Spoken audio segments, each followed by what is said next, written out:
Okay, screen दिख रही है सब लोगों को मेरी? Yeah, we can able to. Alright, perfect. ठीक है, तो welcome everyone, welcome to the first class of our CCSA and CCSC. ठीक है, एंड आज पहला लेक्चर है जिसमें हम बहुत ही इम्पोर्टेंट, बहुत ही बेसिक और बहुत ही काम की चीजें डिस्कस करने वाले हैं। हम कुछ टिप्स एंड ट्रिक्स के बारे में भी डिस्कस करेंगे कि किस तरीके से आप इस कोर्स से 100% नॉलेज ग्रैब कर सकते हैं, किस तरीके से आपको इस कोर्स में प्रोसीड करना है और किस तरीके से हमारी अप्रोच होने वाली है इस कोर्स में इस टेक्नोलॉजी को लेके। राइट, चलिए, तो सबसे पहले कुछ चीजें हम डिस्कस कर लेते हैं कि आप में से कितने लोगों को ये पता है कि फुल डुप्लेक्स क्या होता है? What is full duplex communication? Anyone? Guys, you can reply on a chat actually, because या they will not able to unmute your their self actually. So या you can mention in chat full duplex communication, right? Okay, two way communication, yes. So इस पूरे course में हमें full duplex communication रखना है हम दोनों के बीच में। ठीक है, अगर हम कोई भी टॉपिक पढ़ रहे हैं उसमें कोई भी प्रॉब्लम आती है तो what you can do, you can note down your doubt. जैसे ही टॉपिक खत्म होता है you can ask your doubt. ठीक है, हम फुल डुप्लेक्स कम्युनिकेशन रखेंगे ताकि कोई भी छोटा सा छोटा डाउट आपके माइंड में ना रहे। ठीक है, क्योंकि अगर आज के टाइम पे लाइक अगर हम कोई टॉपिक अभी पढ़ रहे हैं और कोई छोटा सा भी डाउट आपके माइंड में रहता है तो आगे चल के वो फिर कंफ्यूजन क्रिएट करेगा आपके लिए। ठीक है, तो कोई भी छोटा सा छोटा डाउट हम नहीं रखेंगे अपने बीच में, हम फुल डुप्लेक्स मोड में कम्युनिकेशन को करेंगे, इस पूरे सेशन को आगे बढ़ाएंगे। ठीक है, अब स्टार्ट करने से पहले मैं एक छोटी सी इंफॉर्मेशन दे देता हूं आप लोगों को कि किस तरीके से आपको इस कोर्स को लिए खुद को एलिजिबल बनाना है या फिर आपको किस तरीके से 100% ग्रैब करना है इस कोर्स से। ठीक है, फर्स्ट थिंग, आप लोग सभी ने फायरवॉल कोर्स ज्वाइन किया है तो मुझे लगता है कि सीसीएनए आप लोगों ने सबने किया होगा। ठीक है, बेसिक सीसीएनए की नॉलेज मुझे चाहिए होगी इस कोर्स में, ताकि जो मैं कॉन्सेप्ट्स आपको बताऊं आप उसे अच्छी तरीके से समझ सके। ठीक है, और प्रैक्टिस कर सकें। साथ में ही थोड़ी सी नॉलेज चाहिए वर्चुअल एनवायरनमेंट की, अगर नहीं है तो कोई बात नहीं, हम जब अपनी लैब बनाएंगे VMware पे तो मैं आपको बिल्कुल बेसिक से बताऊंगा किस तरीके से काम करते हैं VMware पे और किस तरीके से चीजें आपको अपनी लैब के लिए मॉडिफाई करनी है। ठीक है, प्लस वर्चुअल प्लेटफॉर्म और ISO फाइल जो चेक पॉइंट के, ये दोनों आपको आपके ड्राइव में मैं आज शाम तक अपलोड कर दूंगा, बाय टुडे इवनिंग और may be maximum till tomorrow morning. आपको करना क्या है, जो भी डॉक्यूमेंट्स मैं वहां पे अपलोड करूंगा वो सारे डॉक्यूमेंट आपको डाउनलोड करने हैं, प्लस जो सॉफ्टवेयर मैं वहां पे अपलोड करूंगा वो सॉफ्टवेयर डाउनलोड कर लेने हैं। ठीक है, और उसमें से VMware को इंस्टॉल कर लेना है अपने पीसी पे, अगर आपको लैब अपनी पीसी पे बनानी है तो। अगर आपको चाहिए कि आपका जो पीसी है वो that is not that much capable कि आप उस पर लैब बना सको, देखो मिनिमम 8 GB चाहिए आपको रैम। ठीक है, अगर आपके लैपटॉप में 8 GB रैम है तो अप्रोक्सीमेटली 60% लैब्स आपकी कंप्लीट हो जाएंगी वहां पे। ठीक है, अगर आपकी 8 GB रैम है तो 60% आपकी कंप्लीट हो जाएंगी। अगर 8 से ज्यादा है तो अप्रोक्सीमेटली सारी ही लैब हो जाएंगी, खाली हम अगर बात करें तो VPN को छोड़ के। ठीक है, क्योंकि वहां पे हमें मल्टीपल पीसी चाहिए होते हैं टेस्टिंग के लिए। तो आपके पास अगर 8 GB है तो आप अपनी छोटी मोटी लैब्स बना सकते हैं, जो आप बाकी के फीचर्स हैं चेक पॉइंट के वो आप अपनी लैब में देख सकते हैं वहां पे। अगर 8 GB से ज्यादा रैम है आपकी तो आप सारी ही लैब अपने पीसी बना सकते हो। वट इफ कि किसी के पास 8 GB है या उससे कम है and he want to use कि वो सारे ही फीचर्स देखे, तो उसके लिए हमारे पास ऑप्शन है GCP, गूगल GCP, जिस पे मैं आपको बताऊंगा कि लैब बनाने कैसे हैं। बहुत ही इजी है, कुछ स्टेप्स आपको परफॉर्म करने हैं। ठीक है, बहुत ही सिंपलिस्टिक तरीके से आप EVNG GCP पे इंस्टॉल कर लोगे and then there you can create your own lab. ठीक है ना, कोई भी बड़ी बात नहीं है, कोई बहुत प्रॉब्लमेटिक थिंग नहीं है, ये बहुत ही गिनती के मेरे ख्याल से 15 to 20 स्टेप्स हैं जो मैं आप लोगों को नेक्स्ट क्लास में बताऊंगा, ठीक है। बट इसके लिए आपको चाहिए क्या, आपका जो गूगल अकाउंट है ना, जो आपका जीमेल अकाउंट है, गूगल या फिर आप बोलो जीमेल अकाउंट, है ना, जीमेल अकाउंट जो है वो एटलीस्ट 1 मंथ पुराना होना चाहिए, नहीं तो वेरिफिकेशन में टाइम लग जाता है। आप कोशिश ही करना 1 मंथ पुराना हो आपका, इसमें 2 फैक्टर ऑथेंटिकेशन जो है वो आपका इनेबल्ड हो, है ना, जो मोबाइल पे एसएमएस आता है अपने आप को ऑथेंटिकेट करने के लिए, वेरीफाई करने के लिए, वो 2 फैक्टर ऑथेंटिकेशन आपका इनेबल्ड हो, and you are good to go कि आप जीसीपी पे अपनी लैब बना सको, ठीक है। ओके, या ठीक है, चलो। अच्छा, इसके अलावा, ठीक है, चलो ये बात तो हमने कर ली कि क्या क्या चीजें आपको चाहिए, क्या बेसिक रिक्वायरमेंट है इस कोर्स के लिए। इसके अलावा ना एक बहुत ही इम्पोर्टेंट क्वेश्चन आता है मेरे पास, ऑलमोस्ट सारे ही बैचेस से आता है कि सर नोट्स चाहिए मुझे, ठीक है, नोट्स चाहिए किसी भी चीज के। जैसे अगर मैं चेक पॉइंट पढ़ा रहा हूँ तो स्टूडेंट्स मुझे बोलते हैं सर नोट्स दे दो, आपके हैंड रिटन नोट्स दे दो। टू बी वेरी फ्रैंक, मेरे पास खुद के नोट्स जो हैं वो इतने शॉर्टकट फॉर्म में हैं, अगर मैं आपको स्कैन करके दे भी दूं, you will not be able to make any sense out of it, है ना, आपको कुछ समझ नहीं आएगा। तो इसमें करना क्या है आपको, इसमें आपको ना अपने खुद के नोट्स बनाने हैं। देखो ये जो कोर्स है इसकी जो ड्यूरेशन रहने वाली है वो 1.5 मंथ से लेके 2 मंथ तक रहने वाली है, ठीक है। यानी 1.5 से 2 महीने के बीच में आप एक न्यू स्किल डेवलप करने वाले हो, राइट। अब न्यू स्किल डेवलप करने के लिए थोड़े से एफर्ट्स आपको डालने पड़ेंगे। 50% एफर्ट मैं डालूंगा एंड 50% एफर्ट ही आपने डालने हैं। उससे होगा क्या कि जो आपकी ये स्किल है जो आप डेवलप कर रहे हो बहुत ही स्ट्रॉन्ग वे में डेवलप होगी, ठीक है। कैसे, देखो आपको क्या करना है, एक नोटबुक खरीदनी है, ठीक है। नोटबुक को डिवाइड करना है 2 पार्ट्स में। जो पहला पार्ट होगा वो आपके टॉपिक वाइज नोट्स के लिए रहेंगे, this is your 70% part of your notebook. और जो रेस्ट 30% पार्ट होगा ना, इसमें आपको इंटरव्यू क्वेश्चंस लिखने हैं, इंटरव्यू क्वेश्चन लिखने हैं जो मैं हर एक टॉपिक के साथ साथ आपको बताता रहूंगा, है ना। फॉर एग्जाम्पल अगर हम डिप्लॉयमेंट मोड ही पढ़ते हैं मान लो, ठीक है, चेक पॉइंट के डिप्लॉयमेंट मोड्स होते हैं ना, डिप्लॉयमेंट मोड्स ही अगर हम पढ़ते हैं तो उसके बारे में मैं आपको 5 से 6 इंटरव्यू क्वेश्चन बताऊंगा।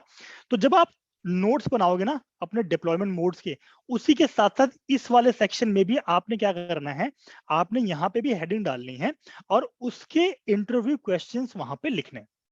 होगा क्या, आपको ऑन एन एवरेज अगर मान के चलो मैं 3 क्वेश्चंस भी बताता हूँ, 3 क्वेश्चन पर टॉपिक, ठीक है, तो अप्रोक्सीमेटली हमारे पास 25 टॉपिक्स हैं, 25 इंटू 3 अप्रोक्सीमेटली 75 क्वेश्चन हो जाएंगे आपके रिवीजन के लिए। प्लस कोर्स के एंड में मैं आपको अप्रोक्सीमेटली 50 क्वेश्चन की एक पीडीएफ दूंगा, ठीक है। तो 75 प्लस 50 अप्रोक्सीमेटली 125 क्वेश्चन आपके चेक पॉइंट के हो गए। अगर आपने ये 125 क्वेश्चन रिवीजन कर लिए तो ऑलमोस्ट आपके पूरे चेक पॉइंट कोर्स का रिवीजन हो जाना है, ठीक है। अब 125 प्लस जो स्टूडेंट्स यहाँ पे डाउट्स पूछेंगे, ठीक है, मान के चलो एक स्टूडेंट ऑन एन एवरेज एक डाउट पूछता है, तो we have approximately how many, 17 people now, 17 question एक सेशन से जनरेट होते हैं, ठीक है ना। तो this is how you can increase the number of question also. तो इस तरीके से आपको खुद के नोट्स बनाने हैं। अब इट हार्डली मैटर्स कि आप इसको डिटेल्ड नोट बनाते हो, आप इसको रनिंग हैंड में बनाते हो, ये शॉर्ट नोट्स बनाते हो, ये आपके ऊपर डिपेंड करता है, बिकॉज पढ़ना इसमें आपको है, ठीक है। तो इस तरीके से आप खुद के नोट्स बनाओ और ये नोट्स आपके ना लाइफ लॉन्ग रहेंगे, जब तक आप चेक पॉइंट पे काम करोगे या फिर जब तक आप engineer as a engineer work करोगे, तब तक इस नोट्स को आप यूजफुल बना सकते हैं, ठीक है। चलिए, ये तो बात हो गई हमारी कैसे आपको 100% ग्रैब करना है इस पर्टिकुलर कोर्स, ठीक है। यहां तक सबको बात समझ में आ गई, किसी कुछ डाउट तो नहीं है, कुछ है तो आप मुझे चैट में बोल सकते हो।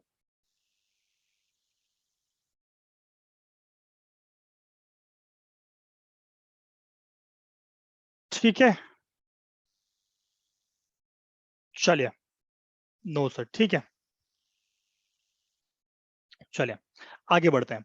अब स्टार्ट करते हैं बहुत ही बेसिक से, ठीक है। बेसिक क्या है, हम पढ़ने आए हैं फायरवॉल, ठीक है। हम बात नहीं कर रहे कि नेक्स्ट जनरेशन फायरवॉल क्या होती है या फिर आपकी लेयर 7 फायरवॉल क्या होती है ना। हम एक छोटी सी इंफॉर्मेशन मैं आपसे मांग रहा हूं कि what is a firewall. Now मैं आप लोगों को परमिशन दे रहा हूं कि आप लोग अनम्यूट कर सकते हो खुद को and you can tell me what is a firewall. कोई भी इन डेफिनेशंस को पढ़ के कुछ नहीं बोलेगा। आप क्या जानते हो फायरवॉल के बारे में कि व्हाट इज अ फायरवॉल, आप मुझे बताओ। A device communicate between trusted and untrusted network between, that is Okay. called firewall. ठीक है, एक डिवाइस जो ट्रस्ट और अनट्रस्ट नेटवर्क के बीच में कम्युनिकेट करता है वो फायरवॉल कहलाता है। ठीक है, कोई और? Anyone else? any sort of definition guys, it hardly matter. I'm not asking for bookish language नहीं चाहिए मुझे। आप वो बताओ जो आपकी अंडरस्टैंडिंग है फायरवॉल के बारे में। Yes, sir. We are Yeah, so, using the firewall for the security purpose, hmm, for the internal security, those important for organization. And another thing is that a firewall, we need firewall because we can create the access list on router also, but that's for only the layer 3. So at the application level, layer 4 level, application level, we can't filter the traffic or we can't restrict the traffic on the router. So that's why we need a firewall, and that's why the firewall concepts evolve. Okay, perfect. Anyone else? कोई और कुछ कहना चाहता है, कुछ addition करना चाहता हो इसमें? yeah, so it is just a surrounding in your network to protect you from outside. Protect from outside, ठीक है। ओके, हाँ daddy. Anyone else?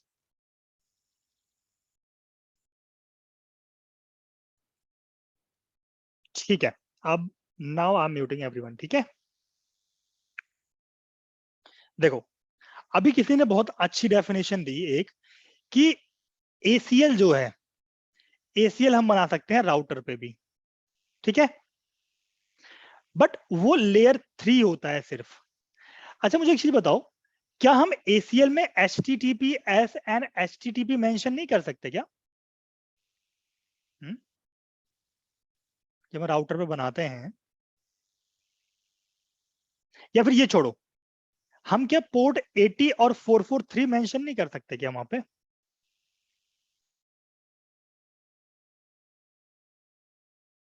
We can do right. जब अगर हमने ये बोल दिया कि हम पोर्ट 80 और 443 हम मेंशन कर सकते हैं वहां पे, तो कहीं ना कहीं आपको नहीं लगता कि ये लेयर 4 कम्युनिकेशन भी हम कहीं ना कहीं यहाँ पे डिफाइन कर रहे हैं? ठीक है, आपकी बात ठीक है कि राउटर जो है वो L3 डिवाइस है एक, बट वहां पे राउटर में ACL में हम क्या कर रहे हैं, हम तो पोर्ट नंबर भी डिफाइन कर रहे हैं, राइट। हम तो यहाँ पे HTTP और HTTPS भी डिफाइन कर रहे हैं, राइट। तो कहीं ना कहीं हम तो लेयर 4 को भी एंगेज कर रहे हैं, है ना।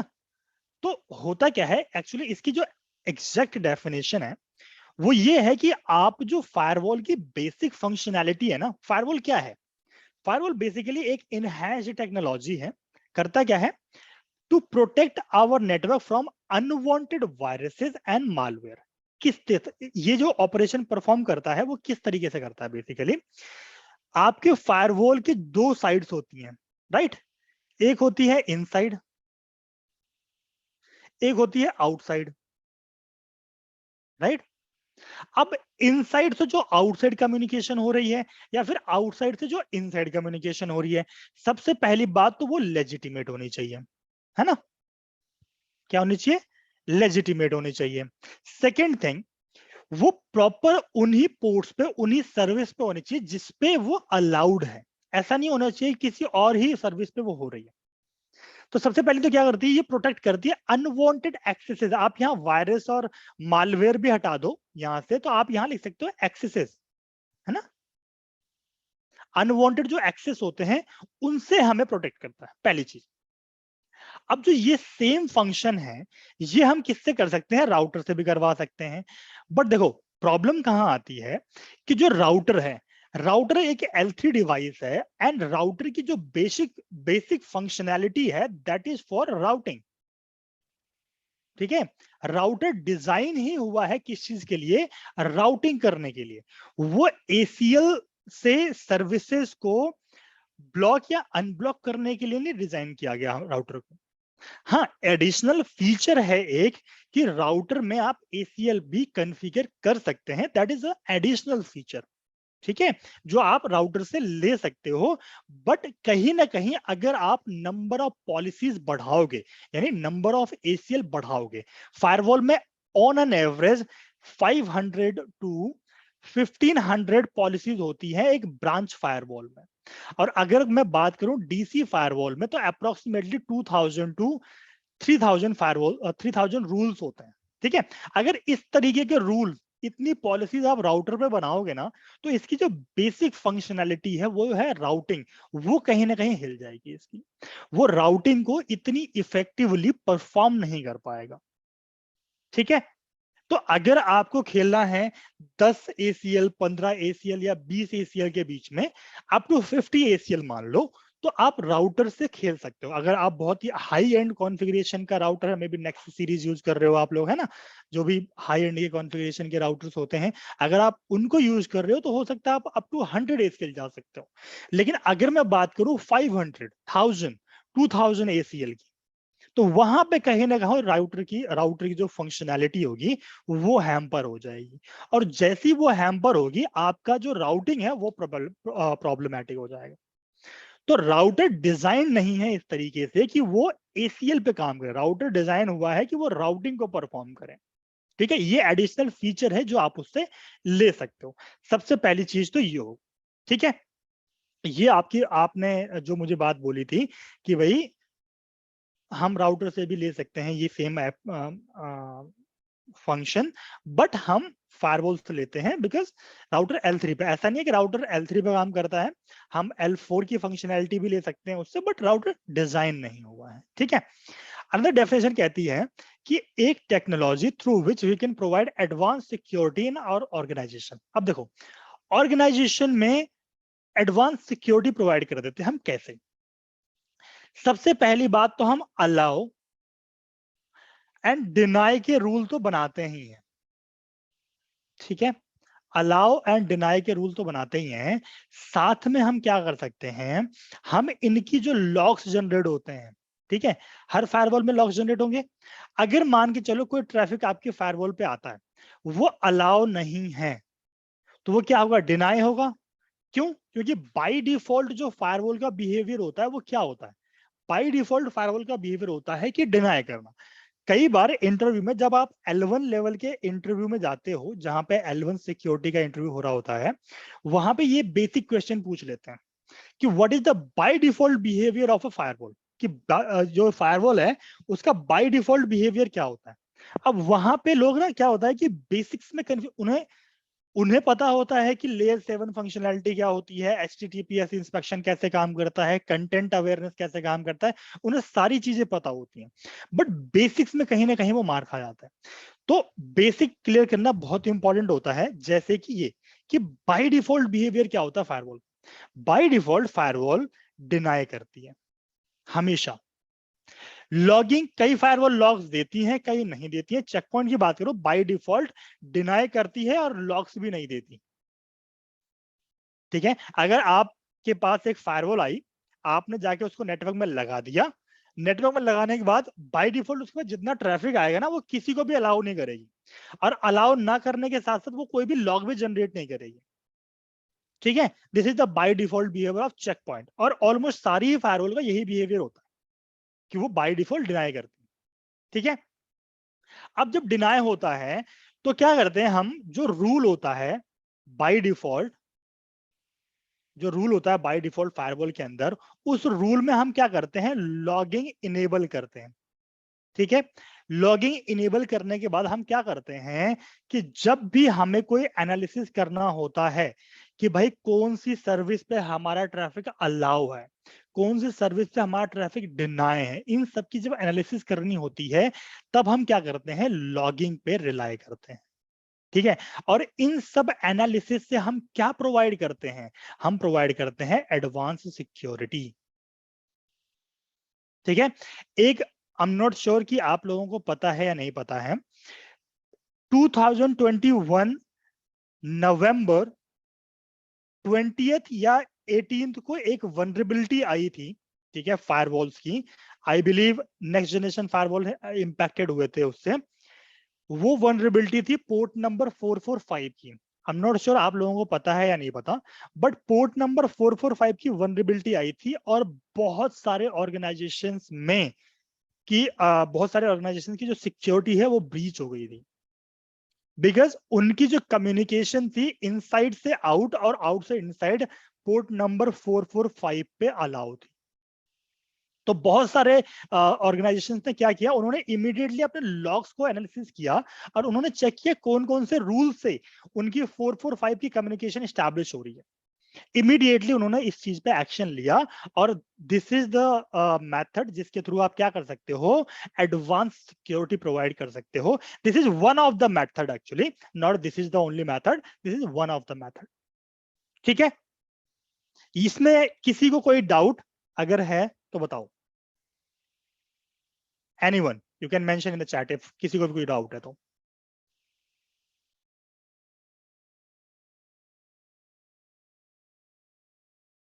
नो डाउट, ठीक है, perfect. Praveen is asking how they fix the vulnerability. See, vulnerability simply ये fix हुई मोस्ट ऑफ द ऑर्गेनाइजेशन ने कहते, जिसमें एक दो ऑर्गेनाइजेशन में मैं भी इन्वॉल्व हुआ था। तो हुआ क्या, सबसे पहले तो क्या है, इनसाइड टू आउट हमने कम्युनिकेशन ब्लॉक किया सबसे पहले, ठीक है।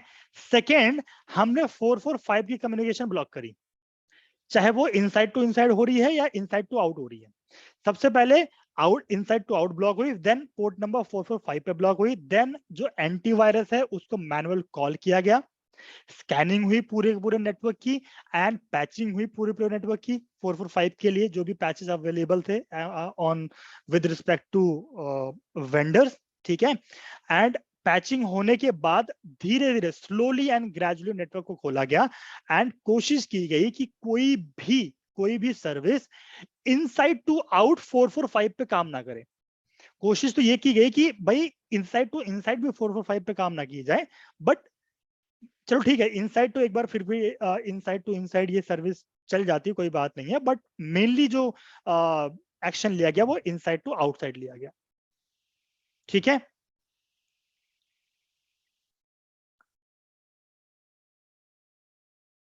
What it block via normal policy installation or SAM rule?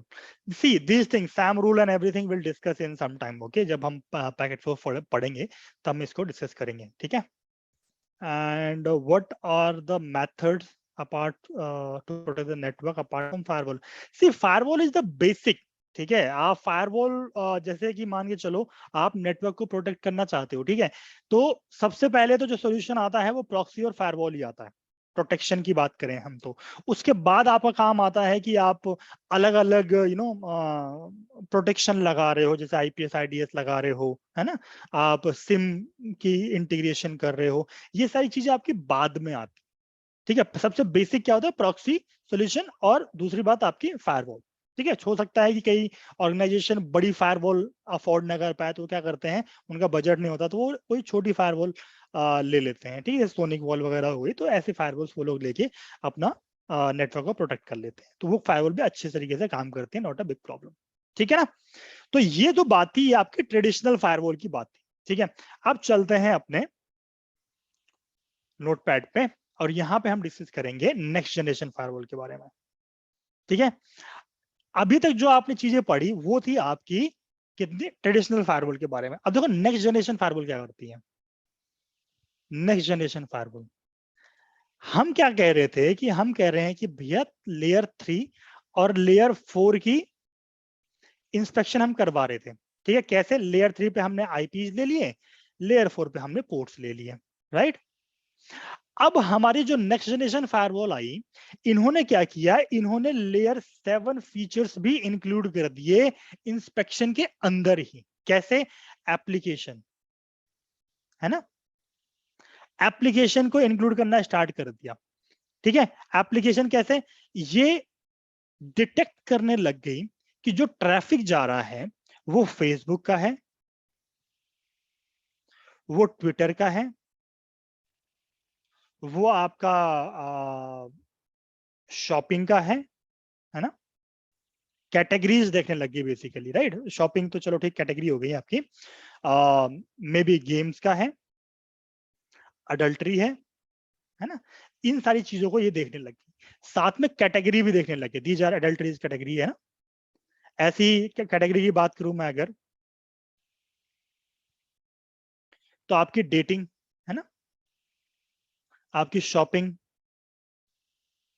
Right, और गेमिंग है ना। आजकल ऑनलाइन गेम्स बहुत चल रहे हैं है ना, पोकर्स एंड ऑल, पोकरबाजी एंड ऑल, बहुत सारे गेम्स हैं है ना। तो ये सारी कैटेगरी, इन सब को वो आइडेंटिफाई करने लग गया। क्यों? क्योंकि मान के चलो जैसे शॉपिंग है, ठीक है, शॉपिंग में क्या वेबसाइट आती है, एक फ्लिपकार्ट, ठीक है। अब फ्लिपकार्ट की बात करूं तो फ्लिपकार्ट का एक सिंगल आईपी नहीं है, राइट। हो सकता है इसके 10 आईपी हैं, 10 आईपी हो सकते हैं आज की डेट में। आपने क्या किया, एनएस लुकअप किया फ्लिपकार्ट को, 10 आईपी आपको मिले, आपने आज की डेट में क्या कर दिया, लेयर 3 पे आपने आईपी बेसिस पे from any two these 10 Flipkart IPs आपने कम्युनिकेशन क्या कर दी, ब्लॉक कर दी, ठीक है, सिंपली। अब हो सकता है ना कल को जब फ्लिपकार्ट का यूजर बेस बढ़ेगा, फ्लिपकार्ट को लगेगा यार ये 10 आईपी ना मुझे कम पड़ रहे हैं, राइट। तो वो क्या करेंगे, वो 5 आईपी और ले लेंगे। अब या तो आप एक बंदा बिठाओ जो कि ये मॉनिटर करे कि इन सारे एप्लीकेशन और इन सारी जो कैटेगरीज हैं, इनमें जो आपने वेबसाइट्स ब्लॉक की हुई हैं, एप्लीकेशन ब्लॉक की हुई हैं, उनमें कौन कौन से नए पोर्ट ऐड हो रहे हैं और कौन कौन से नए आईपी ऐड हो रहे हैं, ठीक है। क्योंकि पहले 10 आईपी आपने ब्लॉक किए थे, अभी 5 और ऐड हो गए, तो जब तक आपको पता नहीं चलेगा इन 5 के बारे में, आप इनको ब्लॉक ही नहीं कर पाओगे, राइट। तो आपके इनसाइड से जब ट्रैफिक फ्लिपकार्ट के लिए जाएगा, तो अगर वो इन 10 सर्वर के पास गया तो ये ब्लॉक हो जाएगा, बट अगर वो रिमेनिंग 5 के पास गया तो एक्सेस अलाउ हो गया, राइट। तो इन सारी चीजों पे जो आपकी नेक्स्ट जनरेशन फायरवॉल है उसने काम करना स्टार्ट किया। उन्होंने पकड़े डोमेन नेम्स, उन्होंने पकड़े कैटेगरी, उन्होंने पकड़ी एप्लीकेशंस, है ना, स्नैपचैट बेसिकली, राइट। तो ये सारी चीजें उन्होंने पकड़ी, पकड़ने के बाद उन्होंने उनके सिग्नेचर्स पे काम किया, उनकी एप्लीकेशन कैटेगरी पे काम किया, और उनके बेसिस पे अपने आप को अवेयर बनाया, सो दैट उनके बेसिस पे रूल्स बनाए जा सके, ठीक है। सो दैट्स द रीजन हम इनको नेक्स्ट जनरेशन फायरवॉल बोलते हैं।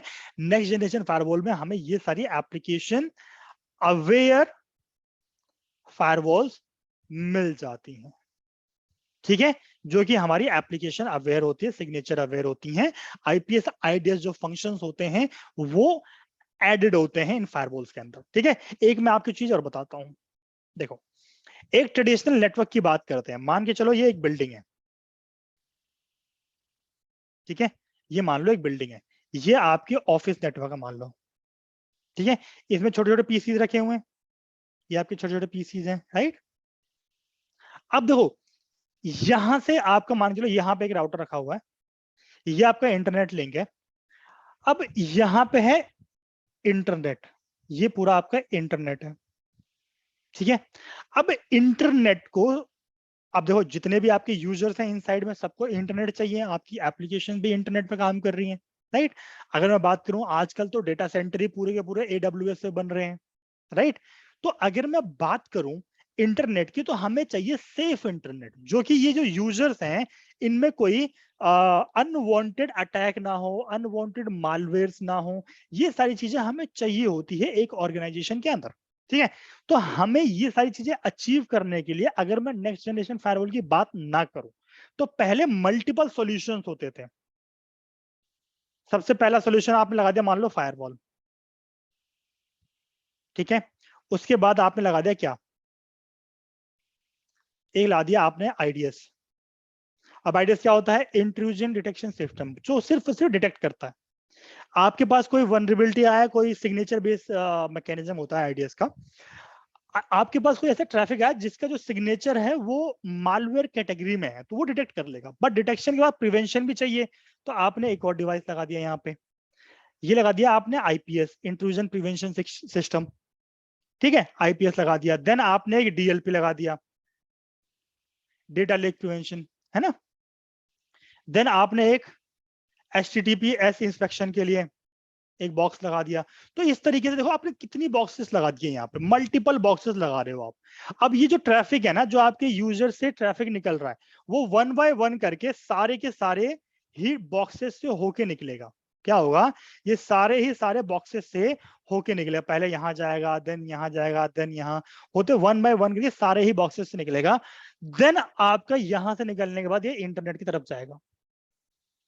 ठीक है, अब अगर ये सारी मतलब बॉक्सेस लगे हुए हैं, तो आप इमेजिन कर सकते हो कि आपका कम्युनिकेशन कितना स्लो हो जाएगा, है ना, क्योंकि 1 बाय 1 सारे बॉक्सेस में जा रहा है, प्रोसेसिंग हो रही है, सिग्नेचर मैचिंग हो रही है ना, सोर्स एंड डेस्टिनेशन चेक किया जा रहा है, एवरीथिंग इज हैपनिंग। तो कहीं ना कहीं स्लोनेस अकर होगी। बट अगर हम बात करें आज की डेट की, अगर आज की डेट की एप्लीकेशन जो है ना, अगर उन एप्लीकेशन में 1 ms का डिले भी आ रहा है, तो जो एप्लीकेशन ऑनर है ना, आपके लिए वो प्रायोरिटी 1 टिकट लॉक कर देंगे कि मेरी एप्लीकेशन में 1 ms का लेटेंसी आ रही है।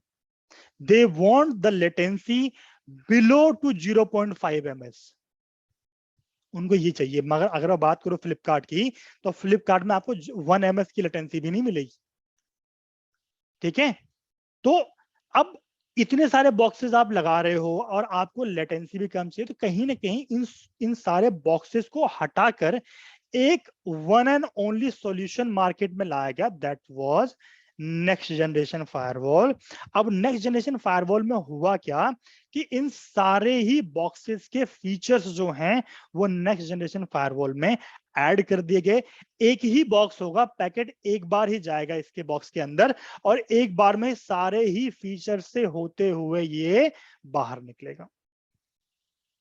ठीक है, कंटेंट अवेयरनेस हो गया, है ना, content awareness, HTTPS inspection, layer 3 inspection, layer 4 inspection, है ना, ये सारी की सारी इंस्पेक्शंस कहां हो रही हैं, आपकी एक सिंगल फायरवॉल पे हो रही है। कूल है। तो ये कुछ ना कुछ एक या दो आपको क्या थे, नेक्स्ट जनरेशन फायरवॉल के फीचर थे। और अगर मैं बात करूं चेक पॉइंट की, तो check point is also a next generation feature. ये एक और दो फीचर मैंने बताए हैं, ओवर द टाइम आपको मल्टीपल फीचर्स पता चलेंगे, जैसे कि स्टेटफुल इंस्पेक्शन, है ना, स्टेटफुल इंस्पेक्शन। अब ये जो स्टेटफुल इंस्पेक्शन है, ये बहुत ही इंपॉर्टेंट फीचर है एक नेक्स्ट जनरेशन फायरवॉल के लिए। और अगर मैं बात करूं तो चेक पॉइंट ने इसको डेवलप किया है। क्या किया है, चेक पॉइंट ने इसको डेवलप किया, इसको बनाया है, और ये पेटेंटेड टेक्नोलॉजी है चेक पॉइंट की। ठीक है, अब व्हाट यू कैन डू, आप लोग अनम्यूट कर सकते हो और 1 बाय 1 किसी को कोई डाउट हो in what is a firewall, what is the difference between traditional and next generation firewall, अगर इनके बीच में आपको कोई भी डाउट है, आप मुझसे अभी पूछ सकते हो। बिकॉज L1 के जो आपके इंटरव्यूज होते हैं, उनमें ये क्वेश्चन पूछा जा सकता है कि भाई आपका नेक्स्ट जनरेशन फायरवॉल क्या होती है, कैसे अलग होती है ट्रेडिशनल फायरवॉल से, और बेसिक फंडामेंटल क्या होता है फायरवॉल का, ये सारी चीजें आपसे पूछी जा सकती है। तो you can unmute now and you can ask, कोई भी डाउट हो तो आपको। What is a stateful inspection and this one stateless inspection? स्टेटफुल and stateless हम थोड़ी देर में पढ़ेंगे, इसको अभी के लिए आप थोड़ा सा वेट कीजिए। ये बहुत ही इंपॉर्टेंट टॉपिक है, इसको मैं थोड़ी देर में डिस्कस करूंगा। मे बी अगर आज नहीं हो पाया तो नेक्स्ट क्लास में पक्का हम इसको डिस्कस करेंगे। Very very very important feature. Sir अभी आपने बताया कि IDS IPS ये जो अलग डिवाइसेस है, सो इनको क्लब करके हम एक ही डिवाइस ला दिया, तो यही एक जनरेशन फायरवॉल है। So just want to know that exactly यही डिफरेंस है या और भी बहुत सारे differences डिफरेंस है, बहुत सारे डिफरेंस। ये तो एक एग्जांपल दिया है मैंने आपको, ये कैपेबिलिटी का एग्जांपल है। ठीक है, कि ये मल्टीपल मतलब फीचर्स को हमने क्लब किया है, आईपीएस के, आईडीएस को, HTTPS इंस्पेक्शन को, कंटेंट को, इंस्पेक्शन को हमने क्लब करके एक फायरवॉल बना दी। राइट, स्टेटफुल इंस्पेक्शन हो गए आपको, है ना, ये भी एक नेक्स्ट जनरेशन फीचर है। राइट, कंटेंट टेबल बनती है जिसमें, ये भी एक नेक्स्ट जनरेशन फीचर है। अपार्ट फ्रॉम दिस, जो आपका पैकेट प्रोसेसिंग हो गया, है ना, इसका नेक्स्ट जनरेशन फायरवॉल का बिल्कुल ही अलग होता है, जो हम थोड़ी देर में पढ़ने वाले हैं, चेक पॉइंट का पैकेट फ्लो। ठीक है, तो तो आपको थोड़ा इन समझ में शॉर्ट आएगा। सर आप इन शॉर्ट सर हम मतलब आगे आगे जैसे चलेंगे वैसे NGFW प्रॉपर बिल्कुल करेक्ट। बिल्कुल बिल्कुल बिल्कुल, डे बाय डे आप नेक्स्ट जनरेशन फायरवॉल के बारे में और भी ज्यादा इन डेप्थ नॉलेज ग्रैब करते जाएंगे धीरे धीरे, बिकॉज अगर मैं आपको सारी चीजें एक दिन में बता दूंगा तो कहीं ना कहीं आप मैच्ड अप हो जाओगे। Correct sir. Just want to know that कि ये जो स्टेटफुल इंस्पेक्शन है ये चेक पॉइंट ने डेवलप किया है करेक्ट। सो अभी के टाइम पे सारे फायरवॉल में स्टेटफुल इंस्पेक्शन देखने के लिए मिलता है, तो सर उन्होंने खुद से डेवलप किया है चेक पॉइंट का देख के, या उन्होंने नहीं डेवलप किया। अगर कोई भी वेंडर है फायरवॉल का वो स्टेटफुल इंस्पेक्शन टर्म यूज कर रहा है तो प्रोबेबली उन्होंने टाई अप किया है चेक पॉइंट से या फिर उन्होंने बाय आउट किया है चेक पॉइंट से। Okay got it sir. Okay ठीक है। या एनी अदर डाउट?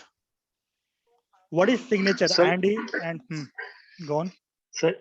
अंकित बोल रहा हूँ सर, इसमें हमने जैसे ट्रेडिशनल फायरवॉल और एक नेक्स्ट जनरेशन फायरवॉल पढ़ी, तो चेक पॉइंट में भी डिफरेंट टाइप की फायरवॉल्स होती है, प्रॉक्सी फायरवॉल और ये सारे, मतलब अलग नहीं, अलग नहीं नहीं नहीं ऐसा नहीं होता। चेक क्योंकि पॉइंट अगर बात करें जैसे फोर्टिनेट में, उसमें डिफरेंट मतलब 7 to 8 firewalls we are using in that, proxy firewall, application firewall, next generation firewall, traditional firewall. तो इसमें सिर्फ हम मतलब एक next generation firewall basically use करके हम अपने एनवायरनमेंट को सेफुल कर सकते हैं, या कोई और मतलब यूजर डिपेंडेंट भी होती है?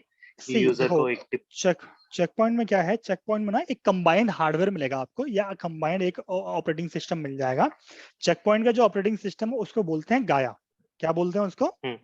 उसको बोलते हैं गाया। ये उसका ऑपरेटिंग सिस्टम का नाम है। अब क्या होता है, इसके अंदर ना आपके सारे फीचर्स होते हैं, ठीक है। बाय डिफॉल्ट जो लेयर 3 फायरवॉल होती है वो आपकी इनेबल्ड मिलती है आपको बॉक्स के साथ, ठीक है। साथ में अगर आपको मल्टीपल लेयर 7 फीचर्स आपको चाहिए तो आपको लाइसेंसेस बाय आउट करने पड़ते हैं। जैसे कि मैं बात करूं यूआरएल फिल्टरिंग, अगर आपको एक चाहिए है ना, एक लेयर 7 फीचर है वो आपको चाहिए, तो आपको ना चेक पॉइंट से लाइसेंस लेना पड़ता है यूआरएल फिल्टरिंग के लिए। एप्लीकेशन के लिए यूआरएल फिल्टरिंग लेना पड़ता है, एचटीटीपीएस इंस्पेक्शन के लिए लाइसेंस लेना पड़ता है। तो सिमिलरली मल्टीपल लेयर 7 जो फायरवॉल्स हैं उनके लिए लाइसेंस लेना पड़ता है। अगर आपको ये सारे फीचर्स यूज नहीं करने तो आप सिंपली आपके जो L3 इंस्पेक्शन है, लेयर 3 इंस्पेक्शन है, आप उनसे लेयर 3 लेयर 4 इंस्पेक्शन से आप काम कर सकते हो, कोई दिक्कत नहीं है। तो it depend upon your user कि what sort of deployment he want to do basically, ठीक है। Okay sir.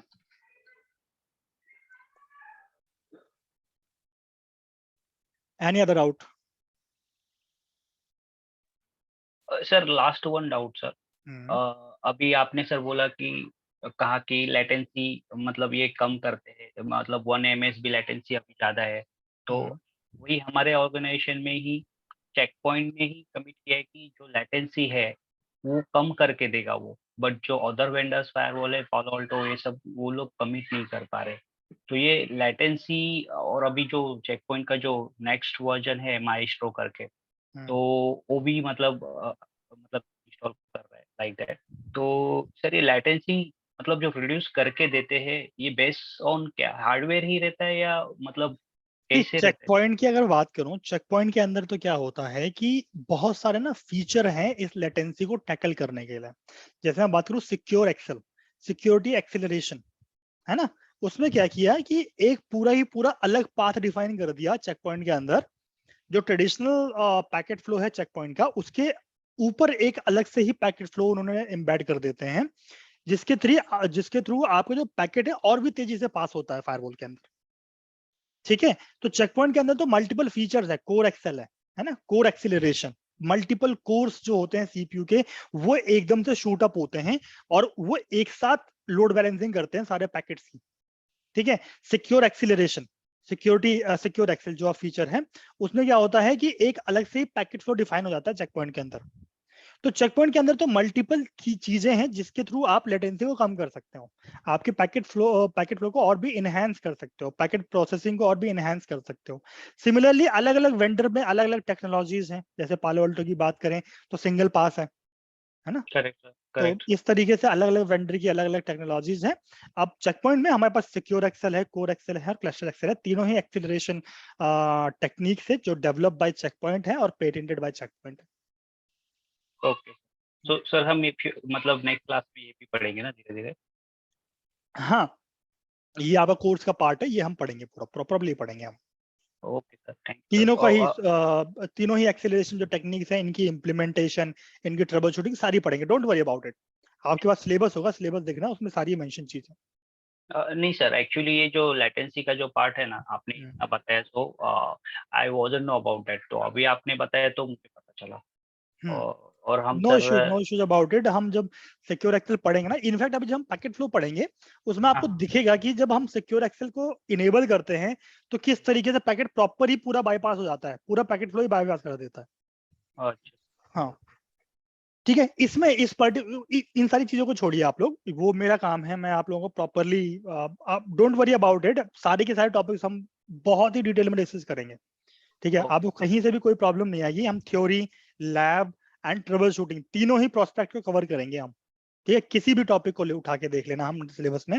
अगर सिलेबस आपके पास नहीं है तो आज इवनिंग तक सिलेबस आप लोगों के ड्राइव में अपलोड हो जाएगी, आप लोग डाउनलोड कर लेना और उसको गो थ्रू कर लेना एक बार के लिए। जितने भी टॉपिक्स मेंशन है, हम सबकी theory plus lab plus trouble shooting तीनों चीज को हम कवर करेंगे, ओके, ठीक है ना।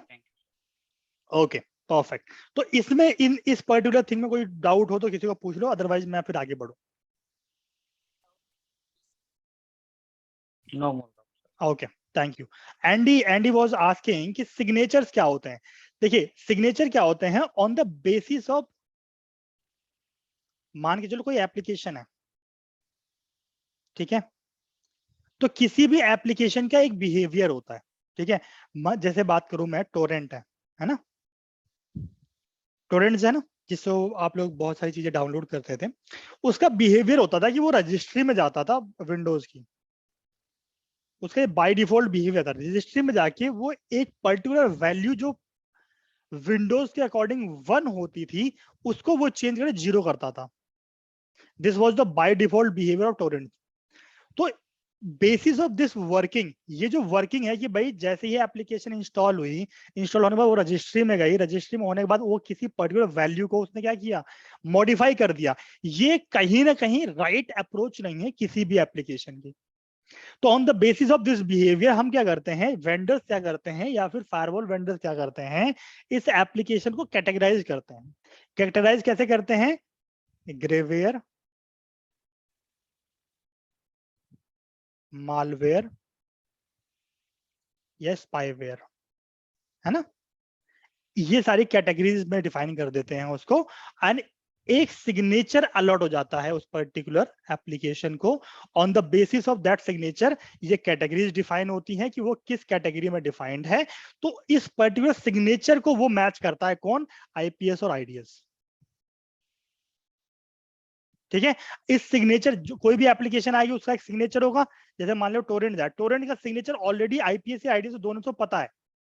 तो वो क्या करेंगे, इमीडिएटली इसका बिहेवियर, इसका सिग्नेचर चेक करेंगे। ओके दिस इज टोरेंट, इस signature is categorised in the malware section, और मालवेयर हमें इमीडिएटली ब्लॉक करना है तो कम्युनिकेशन ब्लॉक हो जाएगी, ठीक है। तो this is called signature.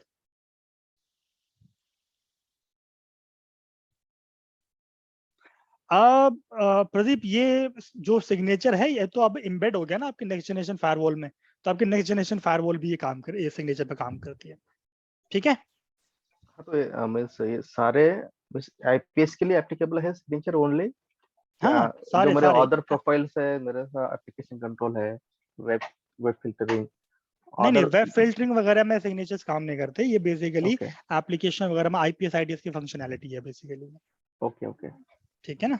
But इसके लिए अगर मेरा मेरा check point always should sync with internet ना, अगर सिंक नहीं रहा तो मेरे फायरवॉल कैसे पता चलेगा कि मेरा अपडेटेड मींस कोई मालवेयर अगर हाँ वो में आपका आता सिंक है होना तो। चाहिए, यस सिंक ओके, होना चाहिए आपका। तो इन बिटवीन चेक पॉइंट कैसे काम करता है, मींस अगर कोई मालवेयर आता है और मेरा मेरा जो वो लेटर सिग्नेचर है। ऑन, सी प्रवीण ओके अभी हम बेसिक्स डिस्कस कर रहे हैं, ये तो बहुत एडवांस टॉपिक हो गया आपका, नहीं, है मेरा ना। जस्ट माइंड में वो क्वेश्चन आया इसलिए मैं नहीं नहीं asking. Don't worry about it, जब हम यूआरएल फिल्टरिंग पढ़ेंगे ना, यूआरएल ओके फिल्टरिंग में डिस्कस करेंगे ये चीज हम, ओके ठीक है।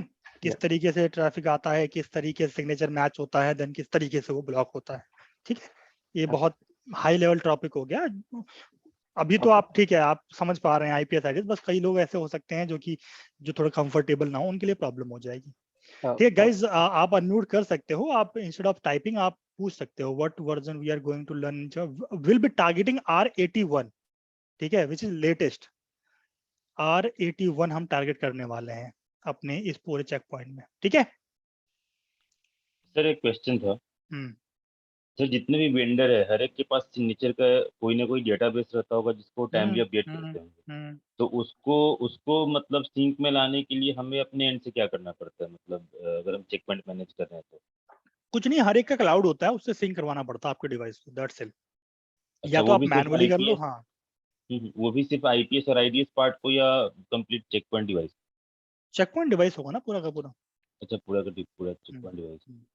उसमें मल्टीपल चीजें आती हैं, अभी आप आईपीएस आईडी से मत अटको, उसमें मल्टीपल चीजें आती हैं, जैसे यूआरएल कैटेगरीज भी है ना, पूरी कैटेगरीज जितनी है वो भी सारी सिंक होनी चाहिए, है ना। चलो कोई ऐसी वेब यूआरएल आ गया जो कि मालवेयर कैटेगरी में है, या फिर मान के चलो सॉरी मालवेयर बोल रहा हूँ, कोई यूआरएल आया जो कि गैम्बलिंग कैटेगरी में है और वो अपडेटेड नहीं है फायरवॉल को, तो कैसे फायरवॉल करेगा उसको ब्लॉक, है ना। तो ये बहुत सारी चीजें हैं जो हम धीरे धीरे चीजों को डिस्कस करेंगे, अभी हम बेसिक डिस्कस कर रहे हैं।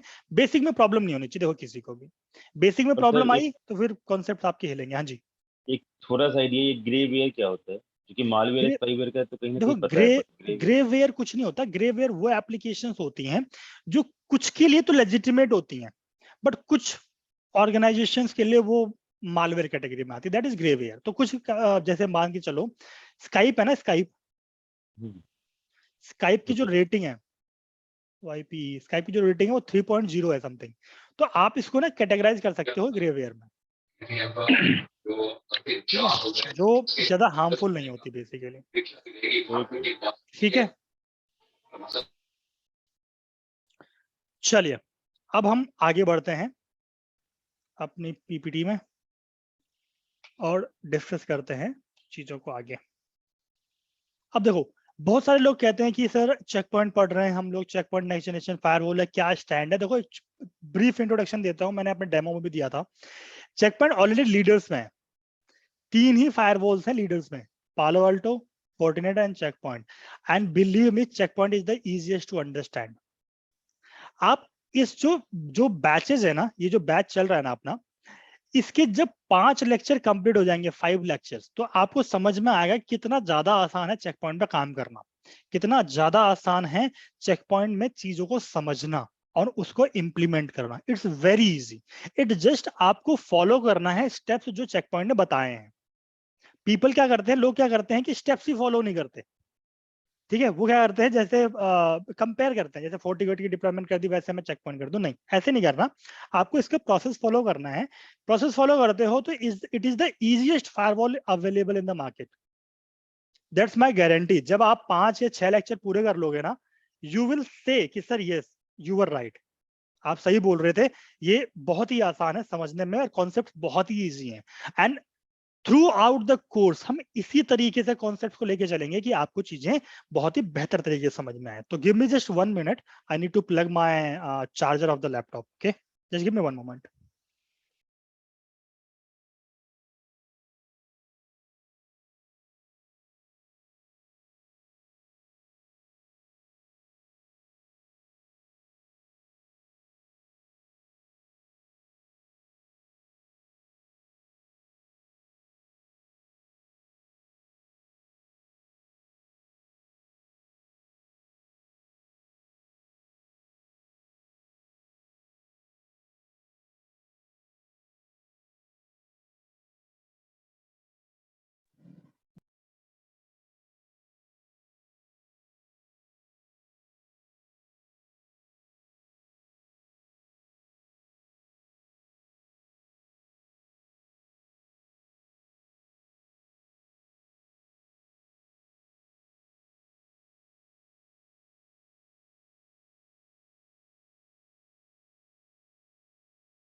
ओके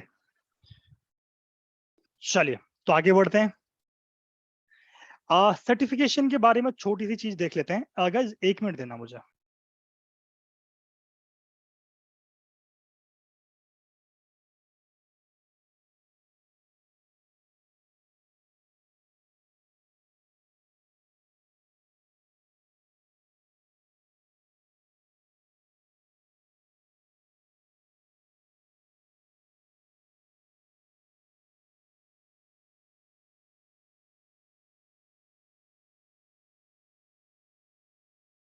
ओके, स्क्रीन दिख रही है सबको?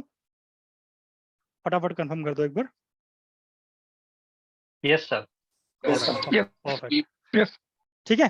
तो एक बार फटाफट 2 सेकंड लेते हैं और इसके सर्टिफिकेशन के बारे में कंफर्म कर देते हैं। ये सर्टिफिकेशन पाथ है बेसिकली। हम नीचे से स्टार्ट करते हैं CCS से, which is a basic. Check point के प्रोडक्ट्स के बारे में हम इसमें देखते हैं कि किस तरीके से ये प्रोडक्ट्स काम करते हैं, किस तरीके से चीजें काम करती हैं। देन उसके बाद आता है आपका क्या, CCSC, है ना, कि CCSC में क्या होता है, ट्रबल शूटिंग जो पार्ट होता है बेसिकली आपके चेक पॉइंट के अंदर। तो वो सारा ट्रबल शूटिंग का पार्ट एक्सपर्ट लेवल पे आता है, ठीक है। और आपका कॉन्फ़िगरेशन, मैनेजेबिलिटी, वो सारे पार्ट कहाँ आते हैं, एडमिनिस्ट्रेटर लेवल पे आते हैं। उसके बाद आपका ये जो CCSC के बाद जो चीजें हैं वो 2 चीजें में डिवाइड होती हैं, 2 पार्ट में। एक होती है MDS, multi domain services, and एक होती है VSX। VSX क्या है, ये आपका वर्चुअलाइजेशन, जो आप अपनी फायरवॉल VMware वगैरह पे डिप्लॉय करते हो ना, तो वहां पे ये VSX का पार्ट आता है। तो इन दोनों को भी हम धीरे धीरे थोड़ा बहुत इंट्रोडक्शन के रूप में हम लोग देख लेंगे, ताकि कई फ्यूचर में आपको ये चीजें मिलें तो आप पजल ना हो इस चीज को लेकर, ठीक है। ऑलराइट, चलिए।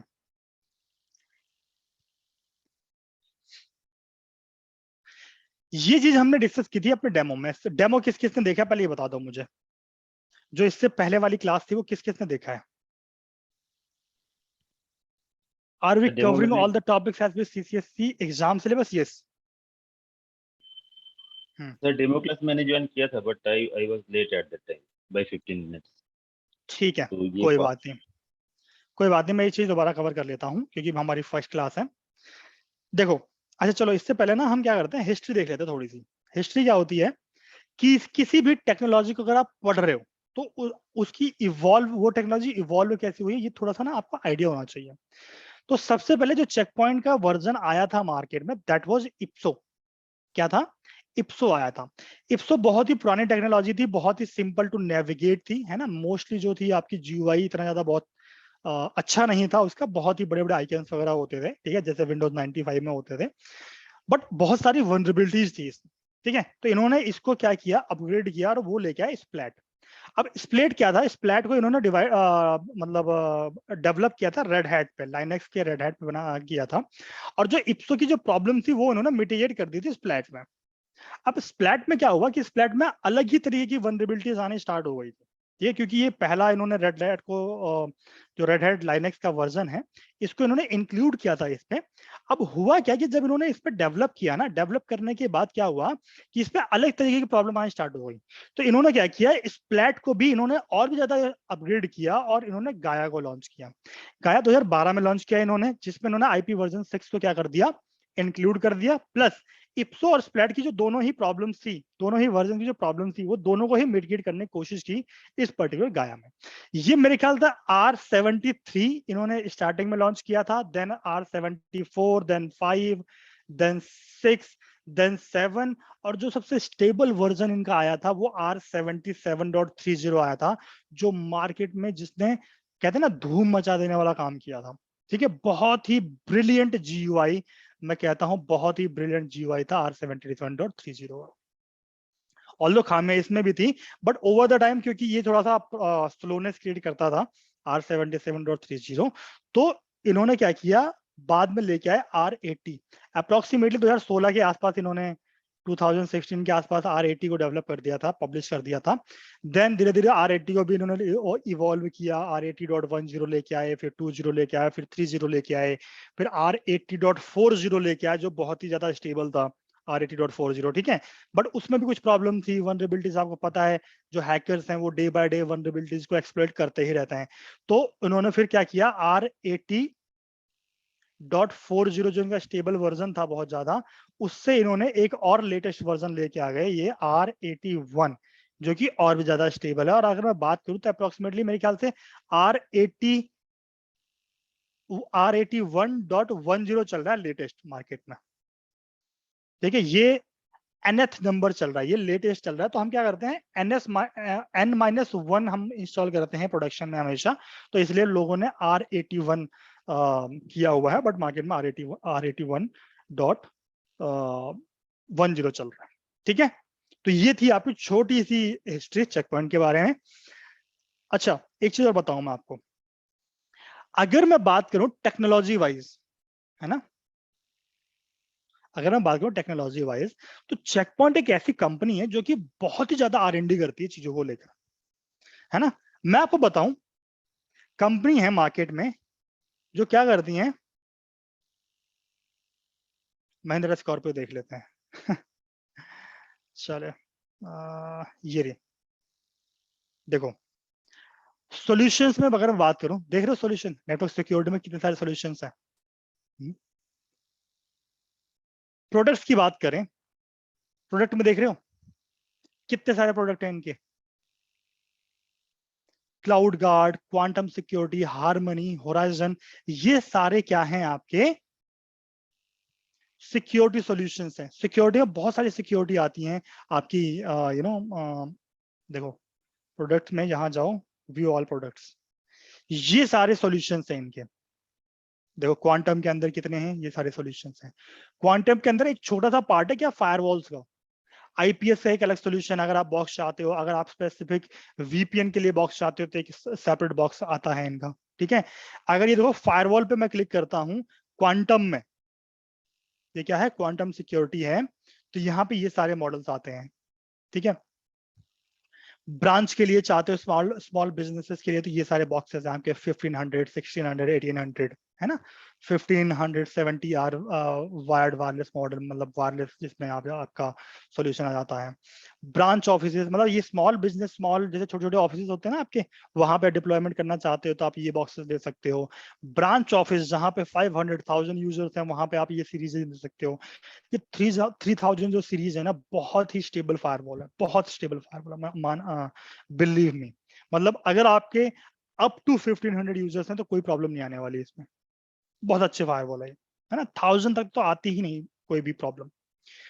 6000 मिड साइज इंटरप्राइज, आपका अगर 1000 से ऊपर जा रहा है तो आप इसको चूज कर सकते हो। लार्ज इंटरप्राइज में ये है, ये आपकी चेसीज आ जाती हैं फिर, है ना। ऐसी अगर हम बात करें,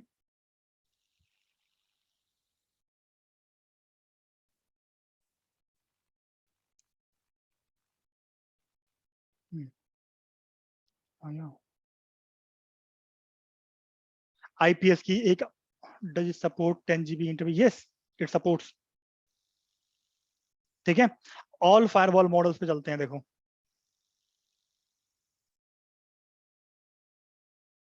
अब देखो ये सारे क्या हैं आपके। सबसे पहले हम चलते हैं हाई एंड गेटवे पे, चलते हैं, देखो 26,000, 28,000, ठीक है। ये आपकी चेसीज आनी स्टार्ट हो गई, देख लो कितनी बड़ी चेसी है ना। इसमें देखो इसकी, आप जाके इसके सारे आउटपुट्स वगैरह चेक कर सकते हो, है ना। फुल स्पेक्स, देखो 26,000 की बात करो तो यहाँ 40 Gbps तक की आपको स्पीड मिलेगी, राइट। तो this is how you can go to this checkpoint website, you can go to the products or you can go to the solutions and product में जाके आप A to G में जाके सारी चीजें आप चेक कर सकते हो, ठीक है। So this is how you can go and you can check the things basically. Okay. चलो अब देखो ये बात करते हैं हम अपने, हमने डिस्कस किया था, you guys want to a break, a small break, or we can continue?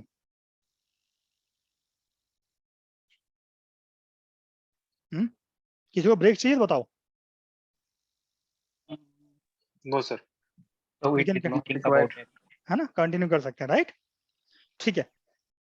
अच्छा मजा आ रहा है आप लोगों को, मतलब समझ में आ रहा है कि नहीं आ रहा है, ये बताओ। Yes, sir. We are getting.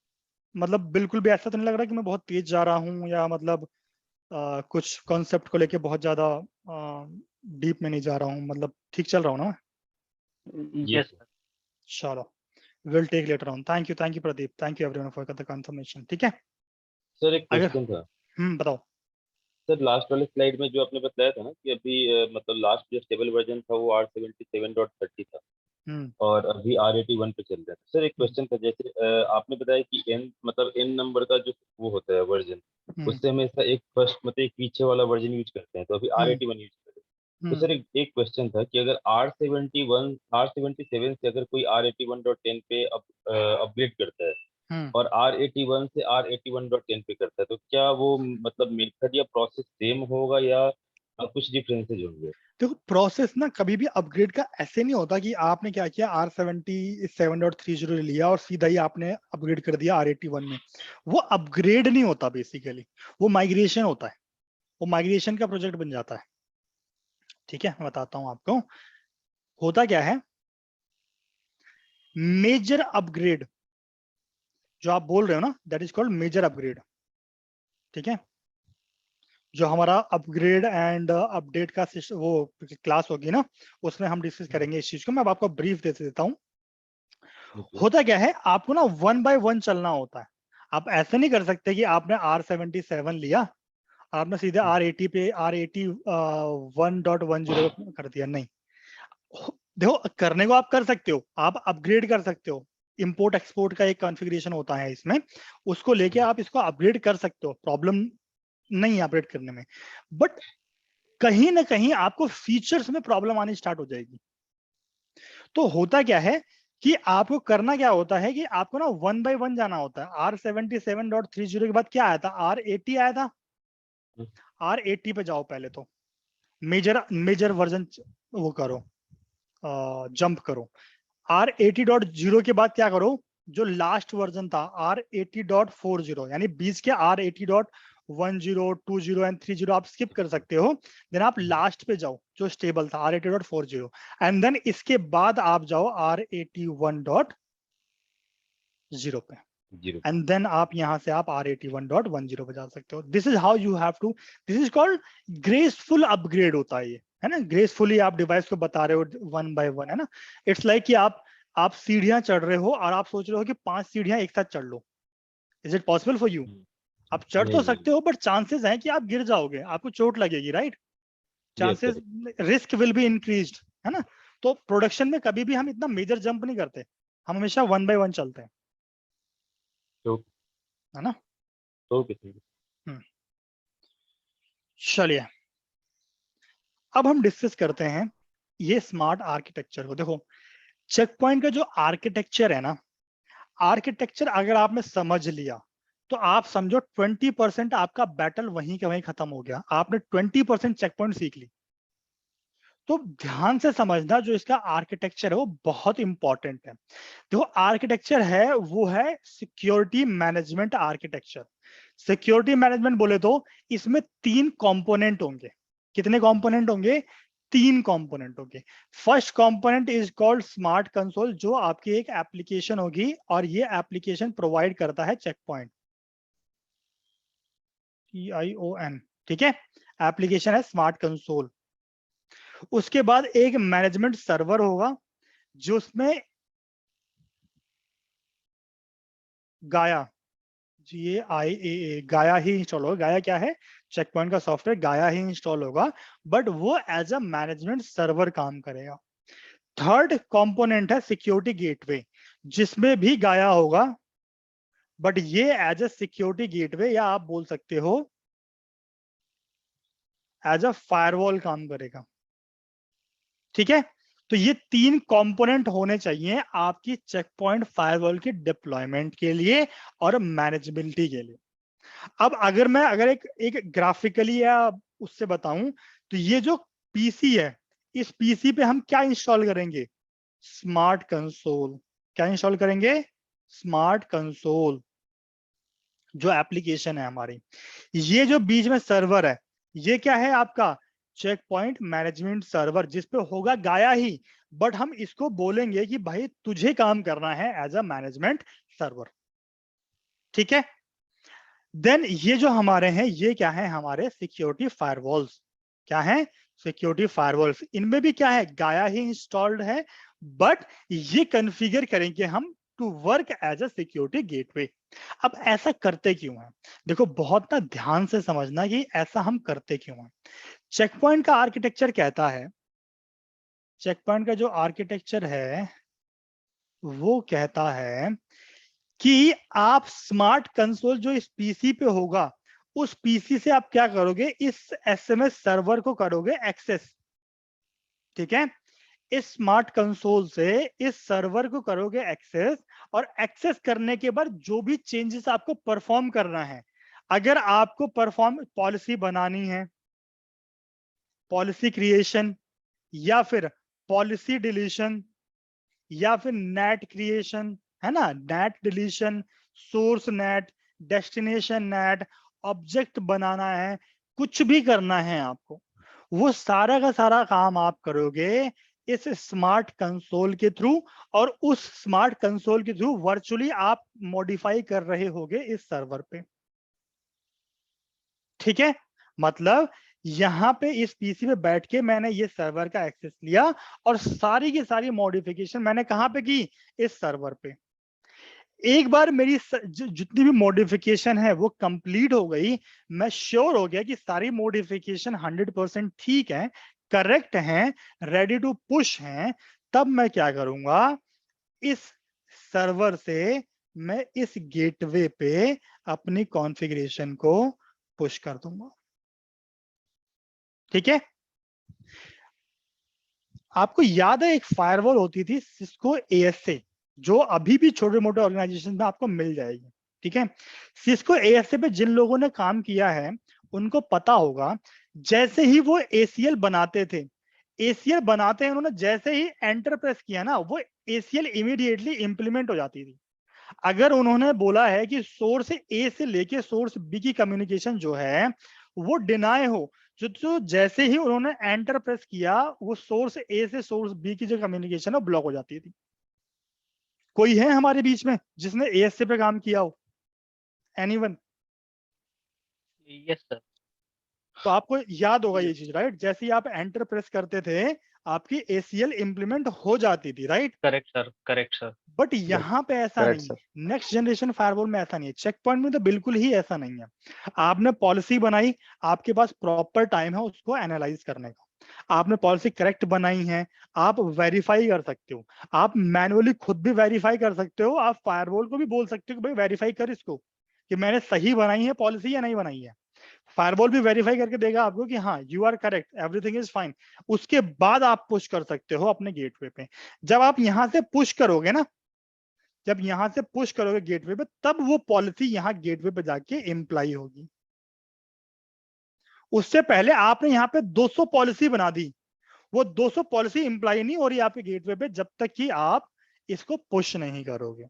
तो आपके पास सफिशिएंट टाइम होगा, आप बिल्कुल भी गेटवे की परफॉर्मेंस से हैम्परनेस, मतलब गेटवे की परफॉर्मेंस से कुछ भी छेड़छाड़ नहीं कर रहे आप क्या कर रहे हो, आपके पास एक सेपरेट डिवाइस है, जिस डिवाइस में जाके आप क्या कर रहे हो, अपनी फायरवॉल को मैनेज कर रहे हो। ठीक है, एंड ये जो डिप्लॉयमेंट है, इस डिप्लॉयमेंट को बोलते हैं 3 टायर आर्किटेक्चर या 3 टायर डिप्लॉयमेंट। क्या बोलते हैं? So is it necessary that we have to buy checkpoint management servers separate and the box separate? Yes, if you are deploying the firewall in the distributed mode. What is the mode? Distributed mode. So basically there is 2 mode of deployment checkpoint provide. आप क्या कर सकते हो, अपने checkpoint को 2 तरीके से deployment कर सकते हैं। कितने तरीके से कर सकते हो? 2 तरीके से। 2 तरीके क्या होती हैं? देखो,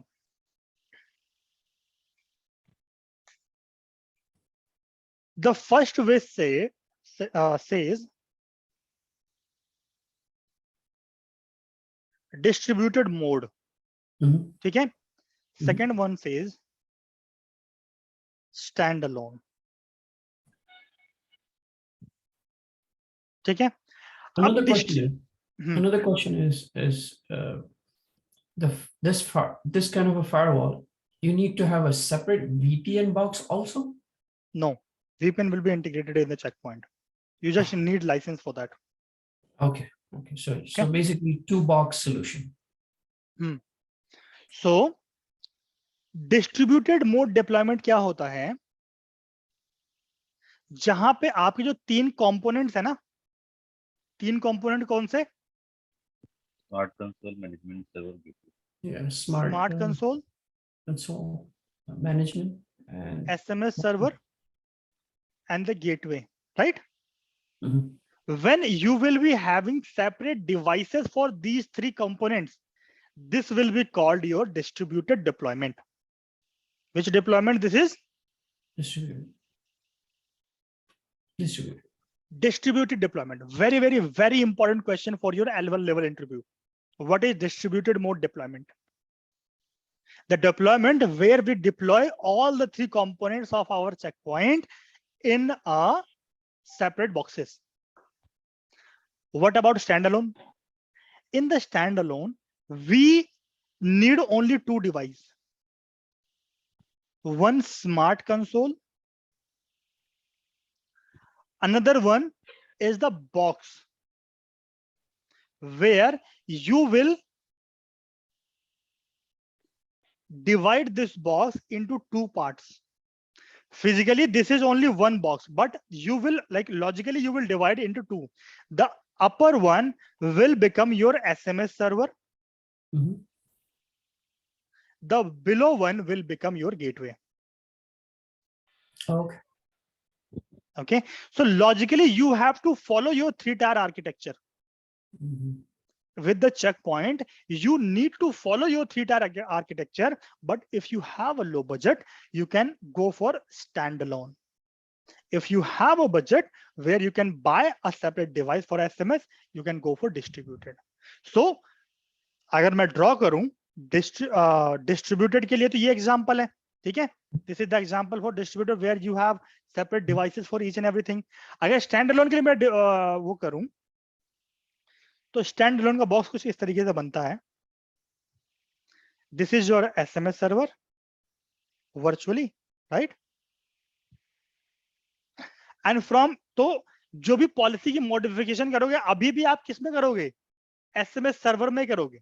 आप स्मार्ट कंसोल से SMS सर्वर को लोगे एंड देन आप करने के बाद SMS सर्वर से गेटवे पे क्या कर दोगे? पुश कर दोगे. तो in the stand alone mode only 2 devices needed, और जबकि डिस्ट्रीब्यूटेड में आपके पास सेपरेट 3 डिवाइसेस प्रॉपरली होंगे. ठीक है. Is it a smart console, not a software? It's software. So I can put it on any computer. Yeah. Okay. Any Windows or Linux box anywhere. And it has to be outside, inside. I just have to define some policies for that, right? Yes, it should be inside. It should be in the admin network. Okay. Now with this question, here comes my new topic. Let's suppose I have 21 people here, right? Let's suppose all 21 people are working as the administrator. ठीक है. IT admin आप सारे लोग firewall manage कर रहे हो अपनी organisation में, and you all are working as a administrator. Let me take a name. Let's take Pranav. ठीक है. Pranav is the IT admin who is working as an administrator in ABC company. ठीक है.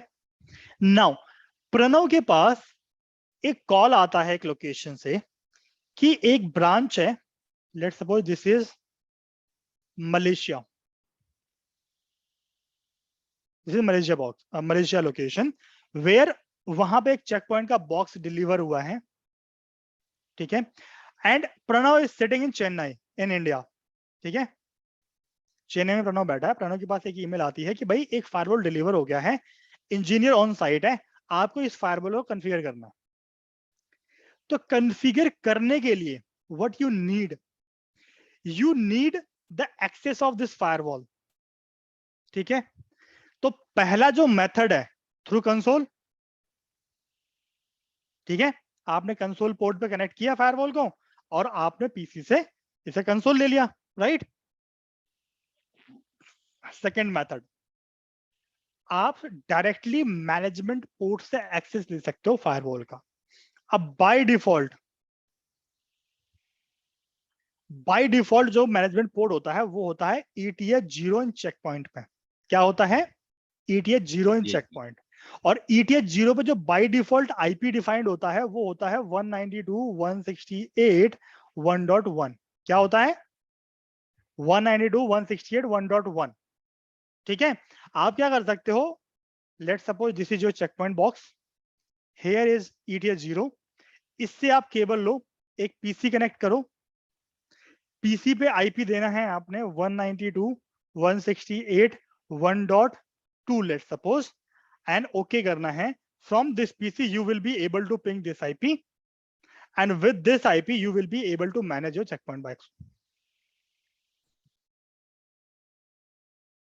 ठीक है, तो first method हुआ कि आपने कंसोल ले लिया सीधे। द सेकंड मेथड इज आपने क्या करा, ETH 0 से मैनेजमेंट पोर्ट को एक्सेस कर लिया। ठीक है, अब मैनेजमेंट पोर्ट से एक्सेस करने के बाद चेक पॉइंट में आपको एक चीज करनी होती है, which is very very very very very important thing, which is called first time configuration। क्या करनी होती है, फर्स्ट टाइम कॉन्फ़िगरेशन। कोई भी बॉक्स होता है उसका फर्स्ट टाइम कॉन्फ़िगरेशन करते हैं हम। सिमिलरली आपको ये first time configuration check point में करनी होती है। सबसे पहले क्या करना है, आपके पास बॉक्स आया, बॉक्स को आपने एक्सेस करना है। अब ये बॉक्स जब एक्सेस करोगे ना आप, तो आपको या तो आप कंसोल से कर लो या फिर बाय डिफॉल्ट मैनेजमेंट पोर्ट से कर लो। कंसोल से अगर आप करते हो तो आप इसका आईपी चेंज कर सकते हो। क्या कर सकते हो, ETH 0 का आईपी चेंज कर सकते हो। अगर आपने आईपी चेंज किया या नहीं किया, आपको first time configuration wizard complete करने के लिए ETH 0 से कनेक्ट होना ही पड़ेगा, मैनेजमेंट पोर्ट से कनेक्ट होना ही पड़ेगा। इधर आपके पास सेपरेट एक मैनेजमेंट पोर्ट अवेलेबल है आपके डिवाइस पे, तो आप उस पोर्ट से कनेक्ट हो जाओ। अदरवाइज बाय डिफॉल्ट ETH 0 जो होगा वो मैनेजमेंट पोर्ट रहता है, तो आपको उस पोर्ट से कनेक्ट होना है और आपको first time configuration wizard complete करना ही करना है। ये बात समझ में आई कि नहीं आई, ये बता दो।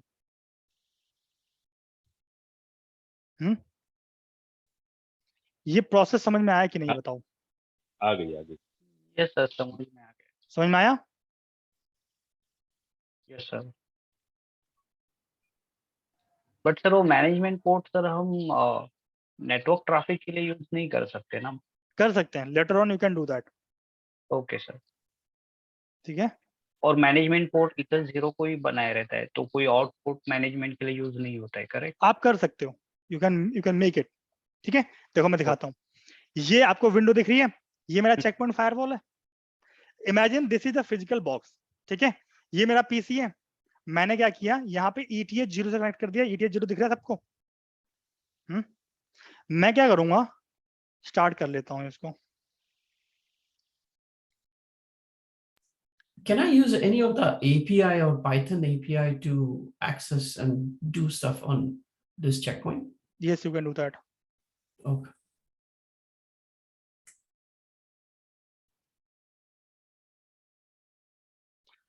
Now see, if I'll double click on this firewall. Okay, one moment guys.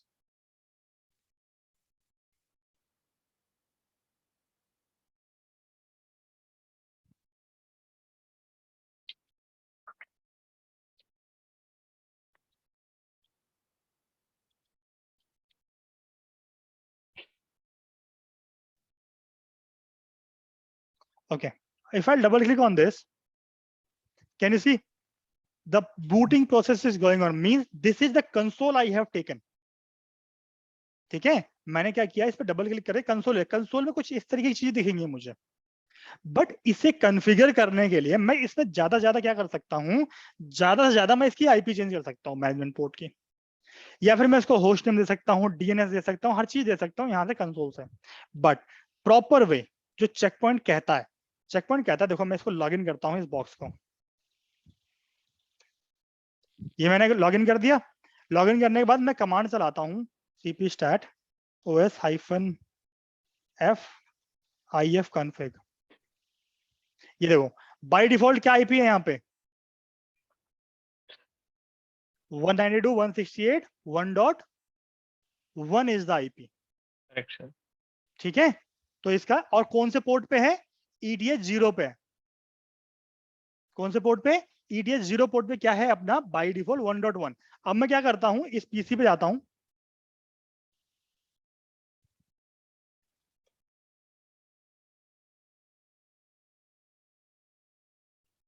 इस पीसी पे जाने के बाद सबसे पहले इस पीसी की मैं चेक करता हूँ आईपी एड्रेस।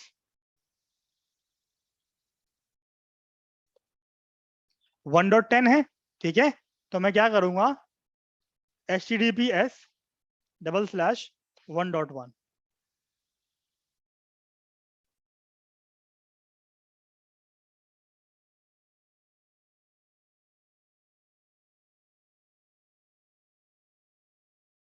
ये आ गया हमारे पास क्या, login prompt.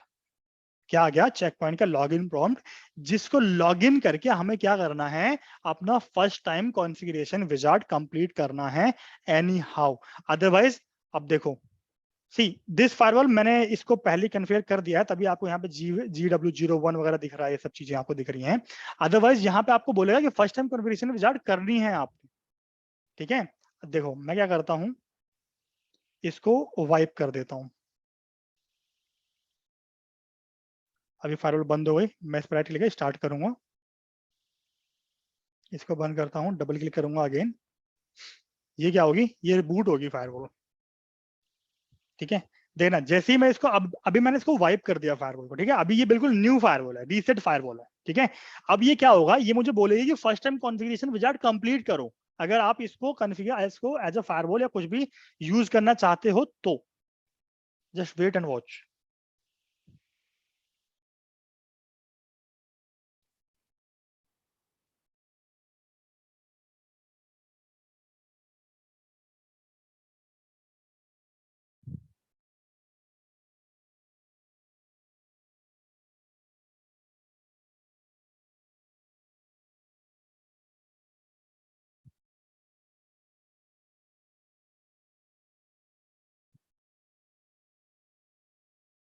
Okay, I have the login prompt. I'll log in. Okay, can you see what it's saying? In order to configure your system, please access the web UI and finish the first time configuration wizard. Means आप इसको web GUI पे access करो और first time configuration wizard को complete करो। अब मैं जाता हूं यहाँ पे, मैं इसको रिफ्रेश करता हूं, देखो admin admin,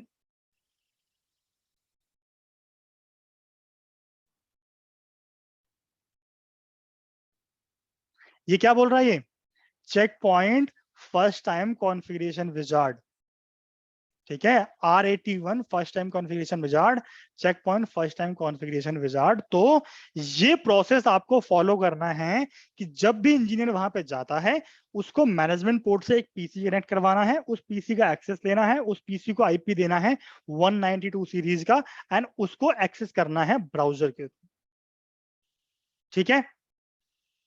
Can we do the first time configuration wizard from the CLI also? Not recommended. Multiple steps are there which you should do from the web GUI also. That's the reason even the CLI is saying कि आप भैया web GUI ले लो।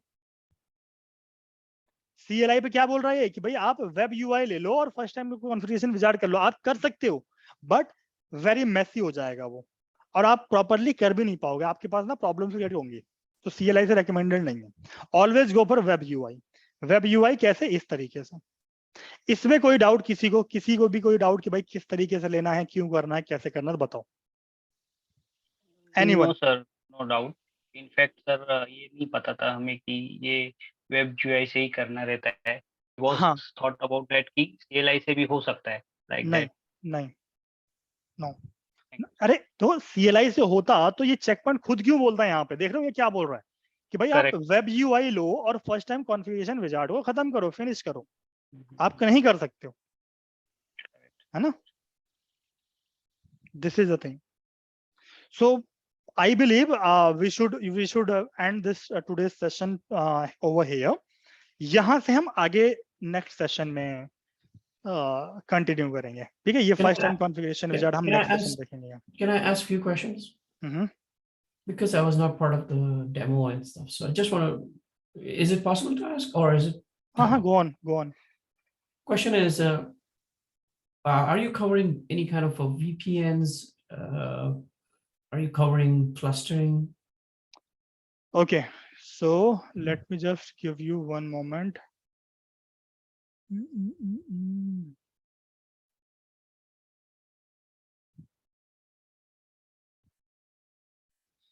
This is visible to everyone? Yes. ठीक है, जिन्होंने lecture मतलब like demo नहीं लिया था उनके लिए बता दूं कि ये सिलेबस है जो हम 1 बाय 1 कवर करेंगे और अप्रोच सेम रहेगी, theory, lab and our troubleshooting. History हमने आज देख ली, आर्किटेक्चर पढ़ लिया हमने, पैकेट फ्लो हम पढ़ेंगे आगे, क्रिएशन लैब हम अपनी लैब बनाएंगे, अपनी खुद की लैब बनाएंगे जीसीपी पे और क्लाउड और अपने लैपटॉप पे, वो सारी चीजें हम देखेंगे वीएम पे और क्लाउड पे। ठीक है, स्टैंड अलोन डिप्लॉयमेंट हम देखेंगे, डिस्ट्रीब्यूटेड डिप्लॉयमेंट हम देखेंगे, दोनों की डेफिनेशन हमने थ्योरी पढ़ ली है। ठीक है, स्टैंड अलोन और डिस्ट्रीब्यूटेड की। देन चेक पॉइंट कंपोनेंट्स के बारे में देखेंगे, स्मार्ट कंसोल क्या होता है, स्मार्ट लॉग क्या होता है, मॉनिटर क्या होता है, डेमो मोड क्या होता है, स्मार्ट अपडेट क्या होता है, लाइसेंसिंग एंड ब्लेड्स क्या होते हैं। ठीक है, देन हम कॉन्सेप्ट ऑफ पॉलिसी और नेट के बारे में पढ़ेंगे, जहां पे hide net, static net, U turn net, ये सारी चीजें पढ़ेंगे। देन हम क्लस्टर की इंट्रोडक्शन पढ़ेंगे, क्लस्टर की लैब देखेंगे, एचए डिस्कस करेंगे, क्लस्टर एक्सेल डिस्कस करेंगे, लोड शेयरिंग की थ्योरी पढ़ेंगे जिसमें मल्टीकास्ट और यूनिकास्ट पढ़ेंगे, हाई अवेलेबिलिटी पढ़ेंगे। ठीक है, cluster fire check point firewall monitor के बारे में देखेंगे, जहां पे हम सैम रूल देखेंगे, डीडोस अटैक होता है आपके पास तो हम कैसे ट्रबल शूट करते हैं उसको वो देखेंगे।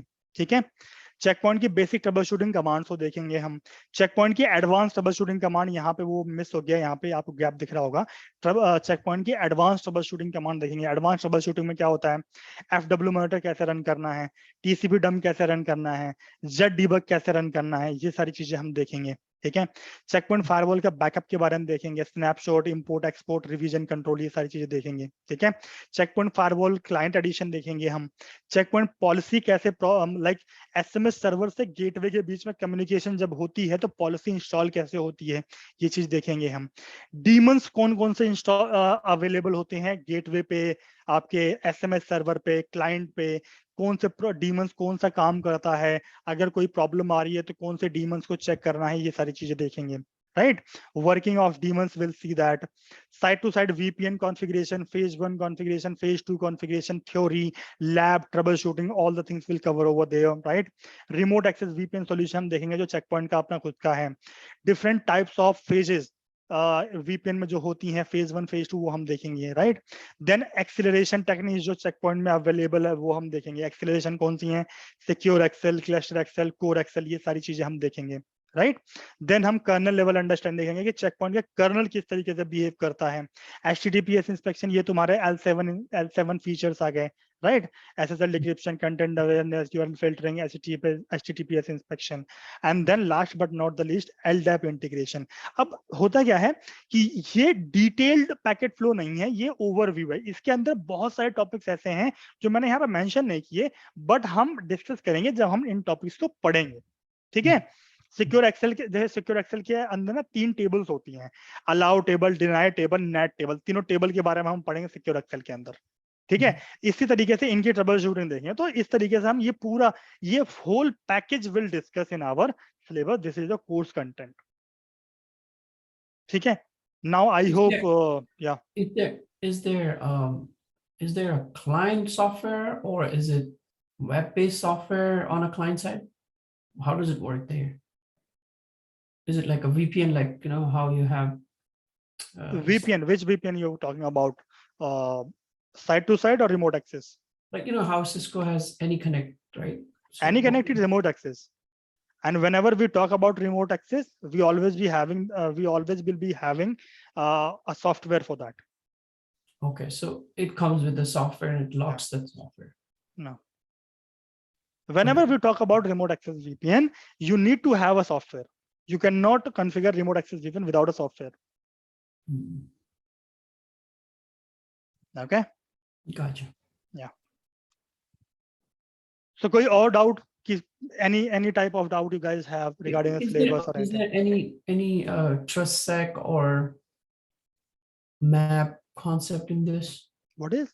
Can you repeat? MAP or TrustSec? TrustSec means like, what is the feature? Can you explain? Like, you know, how you have segmentation, something that you have a device and you are running 2 hosts of the same. I'm sorry. You're trying to write a policy whereby you don't want the same subnet VLAN to communicate with each other, plus same subnet same host and multiple application running. You don't want each other to communicate.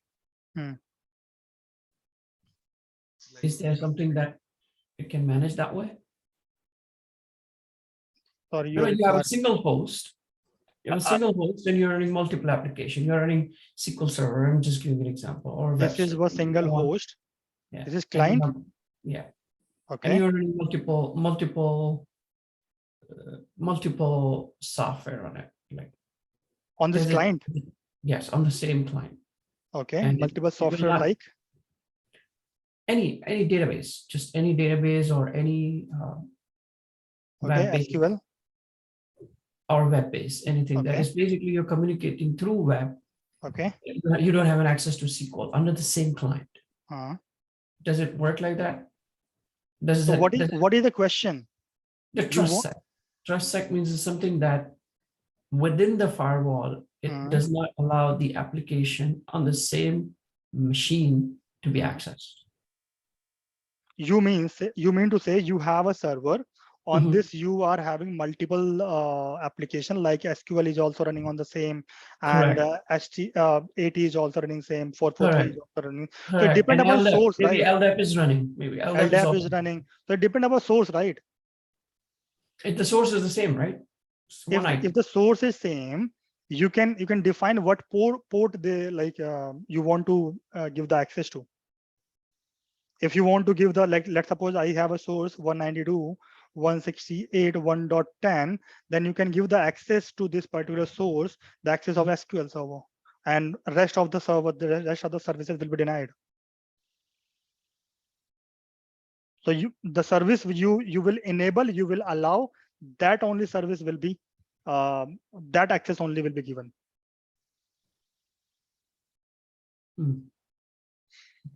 Anything else?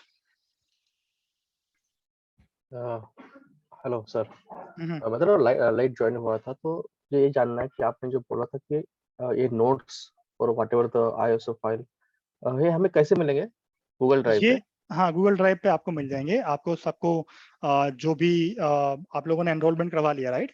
तो आप लोगों को आपकी email आपने share कर दी होगी, तो आपको मैंने नहीं किया है अब तक किसी। कोई दिक्कत नहीं, आप एनरोलमेंट करवा रहे हैं ना, आपको जो आपकी ईमेल आईडी है ना, उस पे आप एक ईमेल आपको रिसीव होगी जिसमें एक फोल्डर का एक्सेस मिलेगा आपको, एंड उस फोल्डर के अंदर आपको सारे सॉफ्टवेयर, VMware का सॉफ्टवेयर, चेकपॉइंट का सॉफ्टवेयर, विंडोज का सॉफ्टवेयर, ये सारी चीजें मिल जाएंगी।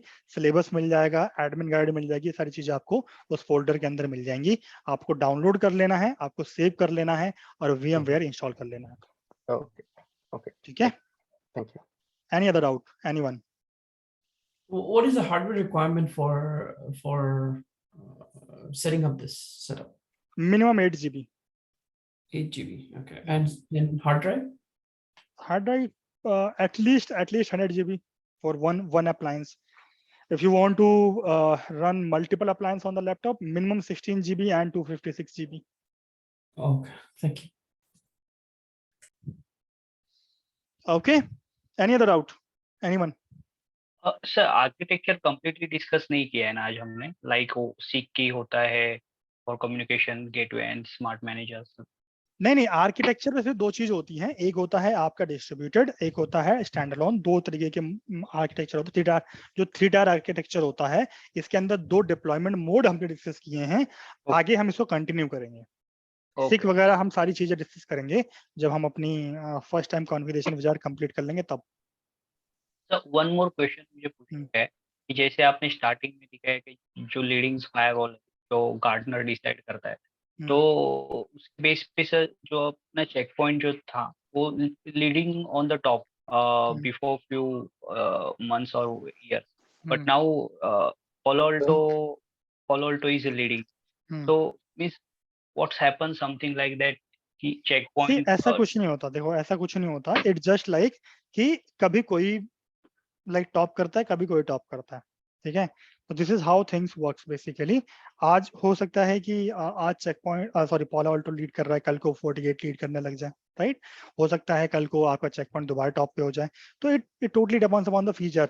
The matter is that all the 3 firewalls are in the leader section. Okay, ठीक है। One more question. Does it support MFA multi-factor authentication? Multi-factor authentication, no. You can enable, but this is not part of your course. But this firewall supports MFA. Hello. MFA in which sense you are talking about? To log in the administrators? Log in the administrator, log in the Yeah, client, you can see log in the that VPN. thing you can do anywhere. Every device in today's world is supporting that MFA. Certificate operations, HTTPS inspection, Prashant. Certificate operation for inbound and outbound internet will be covered. Yes, HTTPS inspection, SSL decryption will see. ठीक है? Sir जैसे design scenario है और migration जैसे मतलब activity रहती है, तो उस तरह के टॉपिक कवर रहेंगे जैसे जैसे अपग्रेड और वो तब वो टॉपिक में हम कवर करने वाले कि कुछ कमांड रहते हैं। स्टार्टिंग के जो 1 से 5 लेक्चर्स हैं, ठीक है, ये वेरी वेरी वेरी इंपॉर्टेंट होने वाले हैं उन लोगों के लिए जो काम कर रहे हैं प्रोजेक्ट टीम में। ठीक है, if you are working in a project team, then first 5 lectures are very important. If you are working in operations, then rest of the lectures are very important for you, because the deployment and everything will be covering in this first 5 lectures. इसी में हम upgrade, migration, everything हम discuss कर लेंगे इसी में। ठीक है, और एक क्वेश्चन था, जैसे हमारा जैसे हमें व्हाट्सएप पे डिटेल मिली थी 27 लेक्चर से, और मतलब ये स्टार्टिंग ये लेक्चर में आपने डिस्कस किया 1.5 मंथ और 2 मंथ में कंप्लीट हो जाएगा, और सैटरडे संडे क्लास है, तो मतलब वो कैसे शेड्यूल रहने वाला है और मतलब कवर करेंगे, बिकॉज वीकेंड बैच है तो I think 27 classes totally depend upon you. अगर मुझे एक ही कॉन्सेप्ट मल्टीपल टाइम रिवीजन करवाना पड़ रहा है आपको, तो this 27 will convert to 35 classes, right?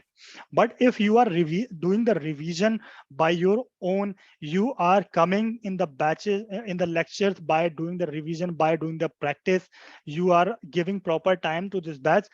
Hardly matters if this batch will be completed in 20 lectures.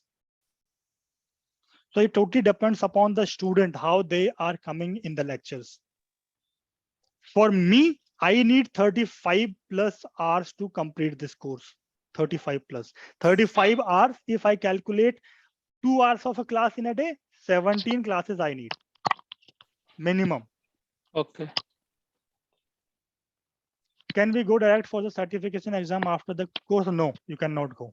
This is not, this exam, this course is not targeting any certification. Just remember, I will be making you guys to become industry expert.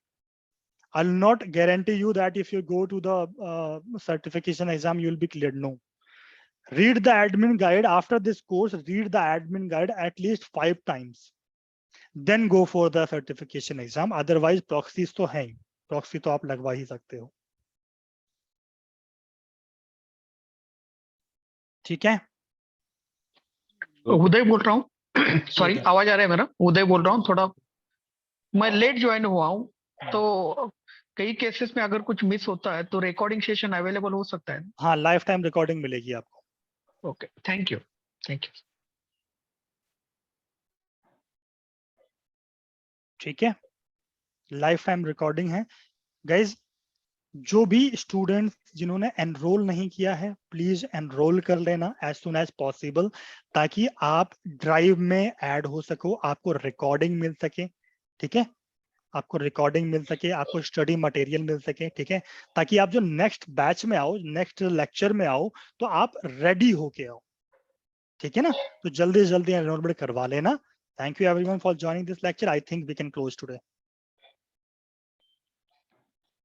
Yeah, thank you, sir. All right. Thank you, sir. Thank Bye. you everyone. Thank you. Bye bye. Take care. Bye bye.